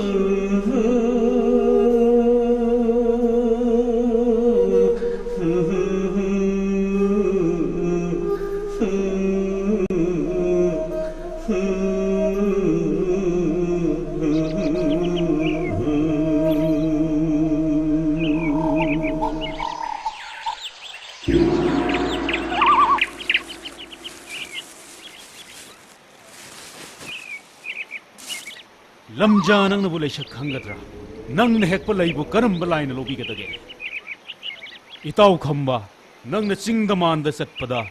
ꯇꯝꯄꯥꯛ ꯌꯨꯝꯗ ꯂꯩꯍꯧꯕꯤ ꯋꯥꯡꯒꯣꯜ ꯅꯤꯡꯊꯧꯒꯤ ꯃꯃꯣꯝꯂꯣꯏ ꯑꯃꯠꯇ ꯄꯣꯛꯆꯕꯤ ꯊꯣꯏꯕꯤꯕꯨ ꯃꯤꯆꯝ ꯑꯃꯒꯨꯝꯅ ꯀꯣꯂꯣꯏ ꯃꯤꯡꯂꯦꯟ ꯁꯣꯟꯗꯨꯅ ꯏꯁꯩꯗ ꯁꯩꯊꯥꯗꯨꯅ ꯁꯛꯄꯁꯦ ꯆꯨꯝꯗꯦ ꯀꯦꯒꯦ ꯃꯆꯥ ꯀꯅꯥꯅ ꯇꯥꯔꯒ ꯃꯅꯥꯎ ꯏꯕꯨꯡꯉꯣ ꯆꯤꯡꯈꯨꯕꯗ ꯇꯝꯈ꯭ꯔꯕꯗꯤ ꯏꯇꯥꯎ ꯅꯪꯕꯨ ꯀꯔꯤ ꯈꯟꯒꯅꯤ ꯀꯔꯤ ꯌꯥꯋꯥꯅꯣ ꯏꯇꯥꯎꯅ ꯇꯥꯛꯄꯤꯔꯤꯗꯨꯕꯨ ꯏꯇꯥꯎꯅ ꯇꯥꯕ ꯑꯣꯏꯅꯕ ꯑꯣꯏꯔꯝꯒꯅꯤ ꯑꯩꯗꯤ ꯃꯖꯥꯏꯕ ꯑꯃ ꯁꯩꯊꯥꯗꯨꯅ ꯏꯁꯩ ꯁꯛꯆꯗꯦ ꯑꯩꯅ ꯁꯩꯊꯥꯕꯗꯤ ꯃꯣꯏꯔꯥꯡ ꯇꯣꯏꯕꯤꯕꯨꯅꯤ ꯏꯇꯥꯎꯁꯦ ꯂꯥꯟꯅ ꯇꯥꯈ꯭ꯔ ꯃꯥꯜꯂꯦ ꯋꯥꯔꯧꯕꯤꯕ ꯌꯥꯗꯦ ꯇꯣꯏꯕꯤ ꯂꯩꯃ ꯍꯥꯏꯕꯁꯦ ꯏꯇꯥꯎꯒꯤ ꯅꯨꯡꯁꯤꯅꯖꯕꯤ ꯑꯣꯏꯔ ꯃꯥꯜꯂꯦ ꯑꯩꯗꯤ ꯈꯪꯗꯦ ꯅꯣꯡꯃ ꯈꯪꯅꯍꯜꯂꯨꯀꯣ ꯏꯇꯥꯎ ꯃꯣꯏꯔꯥꯡꯒꯤ ꯇꯣꯏꯕꯤ ꯂꯩꯃꯒ ꯑꯩꯒ ꯑꯉꯥꯡ ꯑꯣꯏꯔꯤꯉꯩꯗꯒꯤ ꯅꯨꯡꯁꯤꯅꯔꯛꯄꯅꯤ ꯁꯔꯤꯁꯥ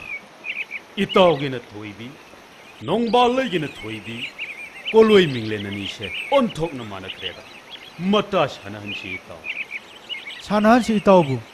ꯃꯖꯥꯏꯕꯦꯝꯕ ꯊꯣꯏꯕꯤꯒ ꯏꯇꯥꯎꯒ ꯅꯨꯡꯁꯤꯅ ꯍꯥꯏꯕꯁꯤ ꯉꯁꯤꯗꯃꯛ ꯈꯪꯉꯤ ꯏꯇꯥꯎꯗꯤ ꯂꯥꯏꯕꯛ ꯌꯥꯝꯅ ꯐꯩ ꯐꯈ꯭ꯔꯕ ꯂꯥꯏꯕꯛꯅꯤ ꯅꯣꯡꯕꯥꯜ ꯂꯩꯒꯤ ꯂꯥꯏꯕꯛꯁꯦ ꯏꯇꯥꯎ ꯇꯣꯏꯕꯤ ꯃꯇꯩꯕꯨ ꯄꯥꯊꯧ ꯇꯣꯏꯕꯤ ꯃꯇꯩꯕꯨ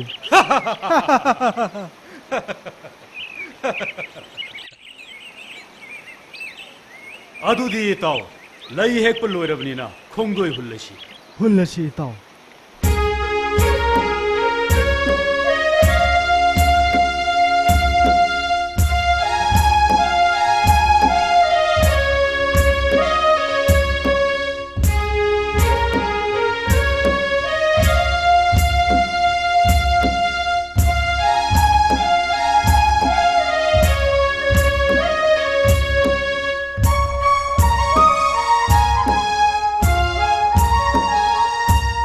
ꯏꯇꯥꯎ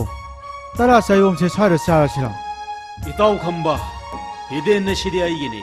ꯊꯥꯏꯅꯒꯤ ꯏꯄꯥ ꯏꯄꯨꯅ ꯆꯌꯣꯝ ꯊꯣꯛꯇꯨꯅ ꯆꯥꯔꯝꯕ ꯈꯨꯃꯟ ꯅꯪꯒꯤ ꯇꯔꯥ ꯆꯌꯣꯝ ꯆꯥꯐꯝꯗꯤ ꯃꯈꯥꯔꯣꯝꯗ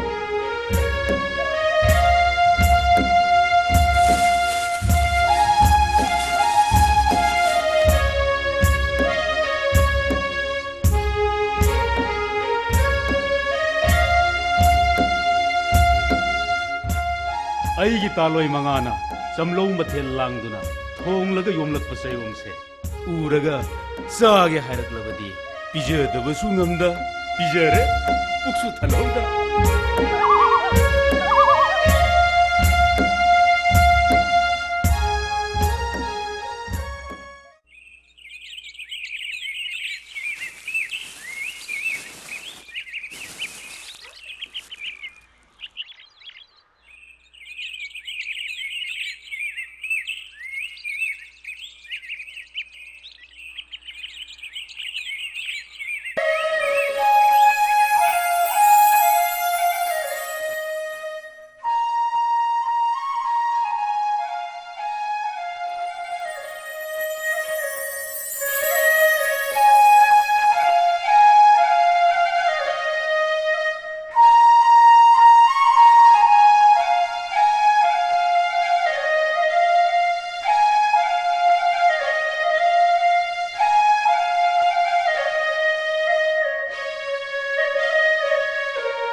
ꯏꯇꯥꯎ ꯏꯕꯨꯡꯉꯣ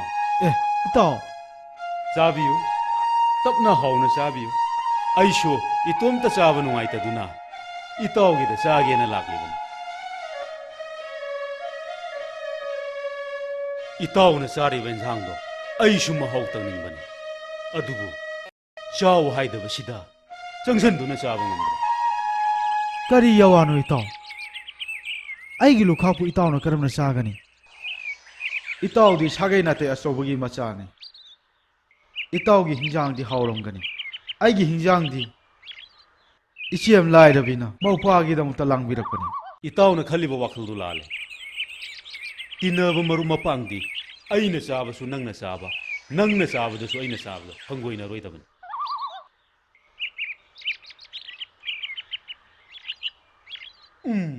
ꯋꯥ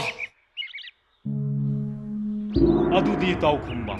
ꯅꯪꯅ ꯉꯁꯤ ꯆꯥꯔꯤꯕ ꯆꯥꯛ ꯌꯦꯟꯁꯥꯡ ꯑꯁꯤꯗꯤ ꯇꯔꯥꯃꯥꯊꯣꯏꯒꯤ ꯃꯥꯟꯗꯦ ꯂꯩꯃ ꯅꯤꯡꯊꯧꯀꯣꯜꯒꯤ ꯃꯥꯜꯂꯤ ꯃꯥꯅꯤ ꯏꯇꯥꯎ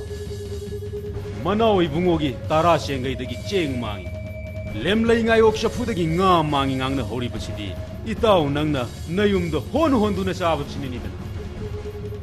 ꯏꯇꯥꯎꯕꯨ ꯉꯁꯤꯒꯤ ꯆꯥꯛ ꯌꯦꯟꯁꯥꯡꯁꯤ ꯏꯇꯥꯎꯕꯨ ꯉꯁꯤꯒꯤ ꯆꯥꯛ ꯌꯦꯟꯁꯥꯡꯁꯤ ꯏꯆꯦꯝ ꯂꯥꯏꯔꯕꯤꯅ ꯊꯣꯡꯕ ꯅꯠꯇꯦ ꯉꯔꯥꯡ ꯃꯣꯏꯔꯥꯡꯒꯤ ꯂꯩꯃꯔꯦꯟ ꯃꯌꯥꯝ ꯆꯥꯛ ꯆꯥꯅꯕꯗ ꯏꯆꯦꯝꯁꯨ ꯌꯥꯎꯏ ꯃꯌꯥꯝꯒꯤ ꯑꯔꯦꯝꯕ ꯆꯥꯛ ꯌꯦꯟꯁꯥꯡ ꯑꯗꯣ ꯏꯆꯦꯝꯅ ꯑꯩꯒꯤ ꯆꯥꯅꯕ ꯄꯨꯕꯤꯔꯛꯄꯅꯤ ꯑꯩꯅ ꯂꯩ ꯊꯤꯕ ꯆꯠꯀꯅꯤ ꯍꯥꯏꯕꯗꯨꯗ ꯊꯣꯡꯅꯤꯡꯉꯥꯏ ꯂꯩꯇꯗꯅ ꯑꯔꯦꯝꯕ ꯆꯥꯛ ꯌꯦꯟꯁꯥꯡ ꯑꯗꯣ ꯆꯥꯌꯣꯝ ꯌꯣꯝꯃꯒ ꯄꯤꯔꯛꯄꯅꯤ ꯑꯗꯨꯗꯤ ꯏꯇꯥꯎ ꯏꯕꯨꯡꯉꯣ ꯈꯣꯡꯗꯣꯏꯍꯜꯂꯁꯤ ꯏꯇꯥꯎ ꯈꯨꯠ ꯍꯥꯞꯗꯣꯛꯈꯤꯒꯦ ꯂꯣꯏꯖꯥ ꯅꯤꯡꯉꯣꯜ ꯂꯥꯛꯄꯗ ꯍꯪꯒꯦ ꯀꯔꯤꯒꯨꯝꯕ ꯑꯁꯦꯡꯕ ꯑꯣꯏꯔꯝꯂꯕꯗꯤ ꯐꯩ ꯅꯠꯇ꯭ꯔꯗꯨꯅ ꯊꯣꯏꯕꯤꯅ ꯂꯥꯡꯂꯛꯄ ꯆꯥꯛ ꯌꯦꯟꯁꯥꯡ ꯑꯣꯏꯔꯝꯂꯕꯗꯤ ꯃꯅꯥꯎ ꯏꯕꯨꯡꯉꯣꯗ ꯍꯪꯒꯗꯅ ꯀꯦ ꯋꯥꯊꯣꯛ ꯑꯆꯥꯟꯕꯤ ꯀꯣꯔꯧ ꯑꯁꯤꯁꯨ ꯃꯃꯤ ꯁꯥꯝꯂꯛꯂꯦ ꯍꯧꯖꯤꯛ ꯐꯥꯎꯕ ꯌꯧꯔꯛꯇ꯭ꯔꯤꯕꯁꯤꯕꯨ ꯃꯖꯥ ꯏꯕꯦꯝꯃ ꯄꯥꯏꯃ ꯄꯨꯛꯅꯤꯡ ꯐꯥꯗꯕꯤꯌꯨ ꯄꯟꯊꯧ ꯑꯄꯣꯛꯄꯁꯨ ꯀꯪꯂꯥꯗꯒꯤ ꯀꯨꯝꯂꯛꯂꯝꯂꯒꯅꯤ ꯂꯥꯡꯂꯦꯟ ꯑꯩꯕꯨ ꯊꯤꯔꯛꯄꯗ ꯌꯨꯝꯒꯤ ꯃꯤ ꯃꯈꯩꯅ ꯀꯔꯤ ꯍꯥꯏꯅ ꯄꯥꯎꯈꯨꯝꯂꯝꯒꯅꯤ ꯄꯟꯊꯧꯒꯤ ꯃꯅꯥꯏꯁꯨ ꯑꯃꯠꯇꯁꯨ ꯌꯥꯎꯔꯛꯇꯦ ꯃꯖꯥ ꯏꯕꯦꯝꯃ ꯉꯥꯏꯍꯥꯛ ꯃꯤꯀꯨꯞ ꯈꯔꯗꯪ ꯉꯥꯏꯈꯤꯁꯤ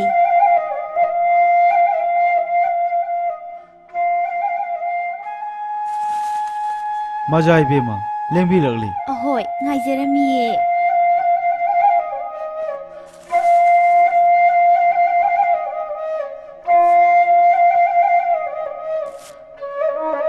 ꯇꯝꯕ ꯅꯨꯄꯥ ꯑꯃꯅ ꯅꯣꯡ ꯍꯦꯛ ꯉꯥꯟꯕꯗꯒꯤ ꯆꯤꯡꯗ ꯀꯥꯗꯨꯅ ꯂꯩ ꯍꯦꯛꯄ ꯆꯠꯄꯕꯨ ꯅꯥꯔꯛ ꯁꯤꯡꯂꯛꯇ ꯁꯥꯠꯄ ꯃꯤꯅ ꯆꯤꯟꯅꯗꯕ ꯂꯩ ꯑꯁꯤꯕꯨ ꯆꯤꯡꯉꯣ ꯊꯥꯡꯖꯤꯡꯗ ꯀꯠꯄ ꯍꯧꯅꯕ꯭ꯔꯣ ꯑꯉꯣꯝ ꯅꯣꯡꯕꯥꯟꯅ ꯐꯖꯕ ꯃꯃꯜ ꯅꯥꯏꯕ ꯂꯩ ꯍꯦꯛꯇꯨꯅ ꯀꯦꯒꯦ ꯂꯩꯕꯥꯛ ꯃꯤꯌꯥꯝꯗ ꯌꯦꯜꯂꯒ ꯃꯤꯅ ꯆꯤꯟꯅꯗꯕ ꯃꯃꯜ ꯂꯩꯇꯕ ꯂꯩ ꯑꯁꯤꯕꯨ ꯀꯦꯒꯦ ꯂꯩꯕꯥꯛ ꯃꯤꯌꯥꯝꯗ ꯄꯨꯊꯣꯛꯇꯨꯅ ꯌꯦꯟꯒꯗꯕꯒꯤ ꯁꯔꯨꯛꯄꯨꯗꯤ ꯌꯦꯟꯗꯕꯅ ꯍꯦꯟꯅ ꯐꯩ ꯑꯩꯒꯤ ꯄꯥꯏꯃ ꯄꯨꯛꯅꯤꯡꯁꯦ ꯑꯣꯟꯊꯣꯛꯅ ꯈꯣꯏꯁꯥꯎ ꯂꯤꯟꯁꯥꯎꯅꯈ꯭ꯔꯦ ꯆꯠꯂꯁꯤ ꯁꯦꯅꯨ ꯂꯦꯡꯕꯤꯔꯣ ꯁꯦꯅꯨ ꯃꯖꯥ ꯏꯕꯦꯝꯃꯒ ꯂꯣꯏꯅꯅ ꯑꯉꯣꯝꯒꯤ ꯌꯨꯝꯗ ꯃꯇꯤꯛ ꯆꯥꯕ ꯅꯣꯡꯕꯥꯟ ꯍꯦꯛꯄ ꯂꯩꯁꯤꯡꯗꯣ ꯄꯔꯦꯡ ꯂꯦꯡꯕꯤꯌꯨꯔꯣ ꯅꯣꯡꯕꯥꯟ ꯁꯣꯜꯂꯒ ꯄꯥꯏꯃ ꯄꯨꯛꯅꯤꯡ ꯈꯣꯏꯗꯥꯕꯗꯣ ꯂꯥꯏꯔꯕ ꯑꯩꯒꯤ ꯅꯥꯀꯣꯡꯁꯤꯗ ꯇꯥꯖꯅꯤꯡꯗ꯭ꯔꯦ ꯈꯨꯟꯊꯛꯀꯤ ꯆꯔꯨ ꯅꯤꯡꯉꯣꯜ ꯏꯆꯦꯆꯟ ꯋꯥꯠꯇꯦ ꯃꯈꯣꯏ ꯂꯥꯛꯇꯨꯅ ꯂꯩ ꯄꯔꯦꯡ ꯂꯦꯡꯖꯔꯅꯤ ꯃꯖꯥ ꯏꯕꯦꯝꯃ ꯏꯕꯨꯡꯉꯣꯇꯣꯟꯒꯤ ꯋꯥꯍꯩꯁꯦ ꯃꯔꯧ ꯌꯥꯝꯅ ꯂꯩ ꯂꯩꯔꯥꯡꯁꯤꯡꯁꯦ ꯑꯃꯨꯛꯇ ꯍꯥꯡꯗꯣꯛꯂꯒ ꯌꯦꯡꯈꯤꯁꯤ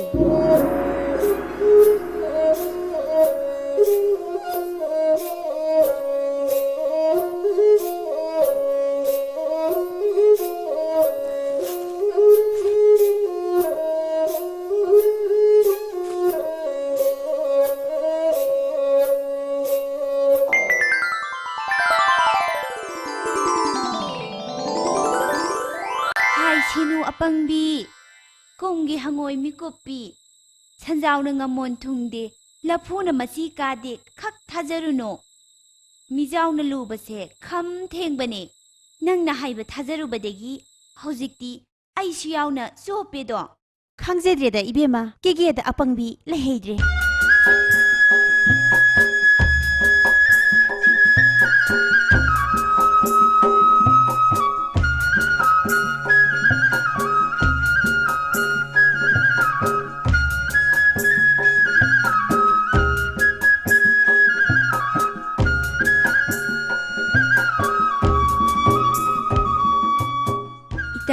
ꯁꯤꯒꯤ ꯂꯩꯁꯤꯅ ꯂꯥꯏꯗ ꯀꯠꯀꯗꯕ ꯑꯣꯏꯔꯁꯦ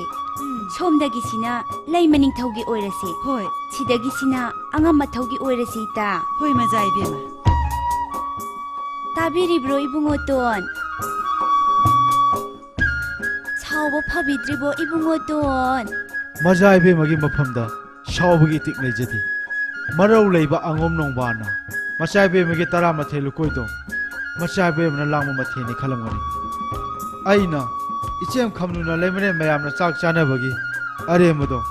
ꯏꯆꯦꯝꯅ ꯑꯩꯒꯤ ꯄꯨꯕꯤꯔꯛꯄꯅꯤ ꯄꯥꯎꯈꯨꯝꯒꯤꯕꯅꯤ ꯃꯆꯥ ꯏꯕꯦꯝꯃꯅ ꯂꯣꯏꯖꯥꯅꯤꯡꯉꯣ ꯂꯥꯛꯄꯗ ꯈꯔ ꯄꯨꯡꯃꯦꯟ ꯄꯥꯎꯃꯦꯟꯅꯕꯤꯌꯨ ꯅꯠꯇ꯭ꯔꯕꯗꯤ ꯋꯥꯖꯥꯎ ꯊꯣꯛꯀꯅꯤ ꯐꯅꯕ ꯁꯤꯟꯖꯒꯦ ꯏꯕꯨꯡꯉꯣꯇꯣꯟ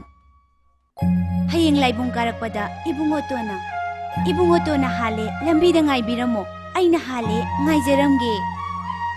ꯀꯦꯒꯦ ꯁꯣꯔꯣꯛ ꯌꯥꯡꯕꯤꯊꯛꯇ ꯑꯉꯣꯝ ꯅꯨꯡꯕꯥꯜꯒꯤ ꯃꯃꯥꯡꯗ ꯂꯤꯅꯕꯒꯨꯝ ꯆꯠꯃꯤꯟꯅꯁꯦ ꯀꯔꯤ ꯍꯥꯏꯒꯦ ꯏꯇꯥꯏꯕꯦꯝꯃ ꯊꯝꯂꯤꯟ ꯃꯥꯟꯖ ꯄꯥꯝꯕ ꯍꯣ ꯅꯪ ꯅꯨꯡꯁꯤꯈ꯭ꯔꯦꯗ ꯅꯨꯡꯁꯤꯈ꯭ꯔꯦꯗ ꯊꯝꯂꯤꯟ ꯃꯥꯟꯖ ꯄꯥꯝꯕ ꯍꯣ ꯅꯪ ꯅꯨꯡꯁꯤꯈ꯭ꯔꯦ ꯑꯣꯟꯊꯣꯛꯅꯁꯨ ꯅꯨꯡꯁꯤꯈ꯭ꯔꯦꯗ ꯑꯅꯧ 이베마 ꯅꯨꯡꯁꯤꯕꯤ ꯍꯣ ꯅꯪꯁꯦ ꯄꯥꯝꯃꯨꯈ꯭ꯔꯦꯗ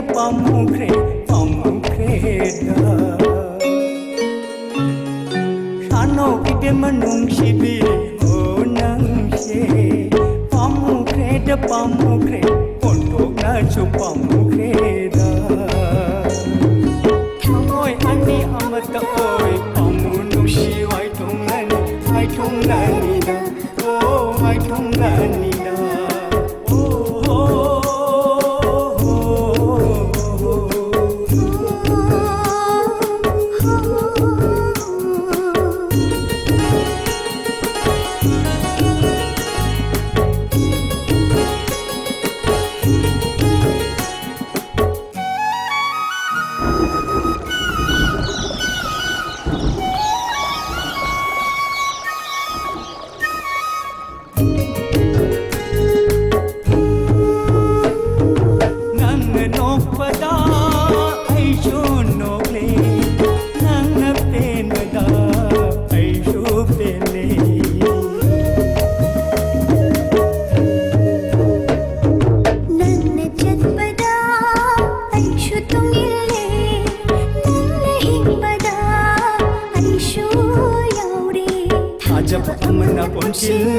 चिन्नाबा यावद्राबा थामोय अनि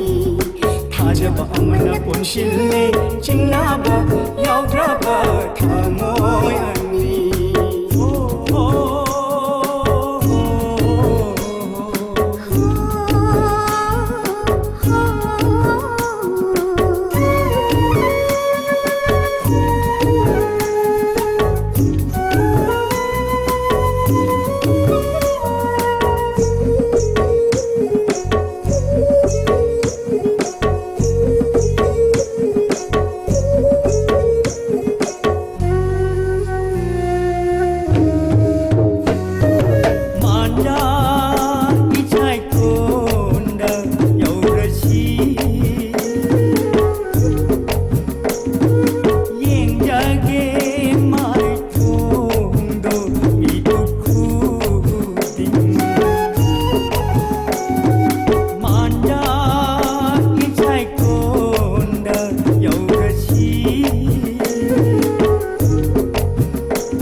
Shamelessly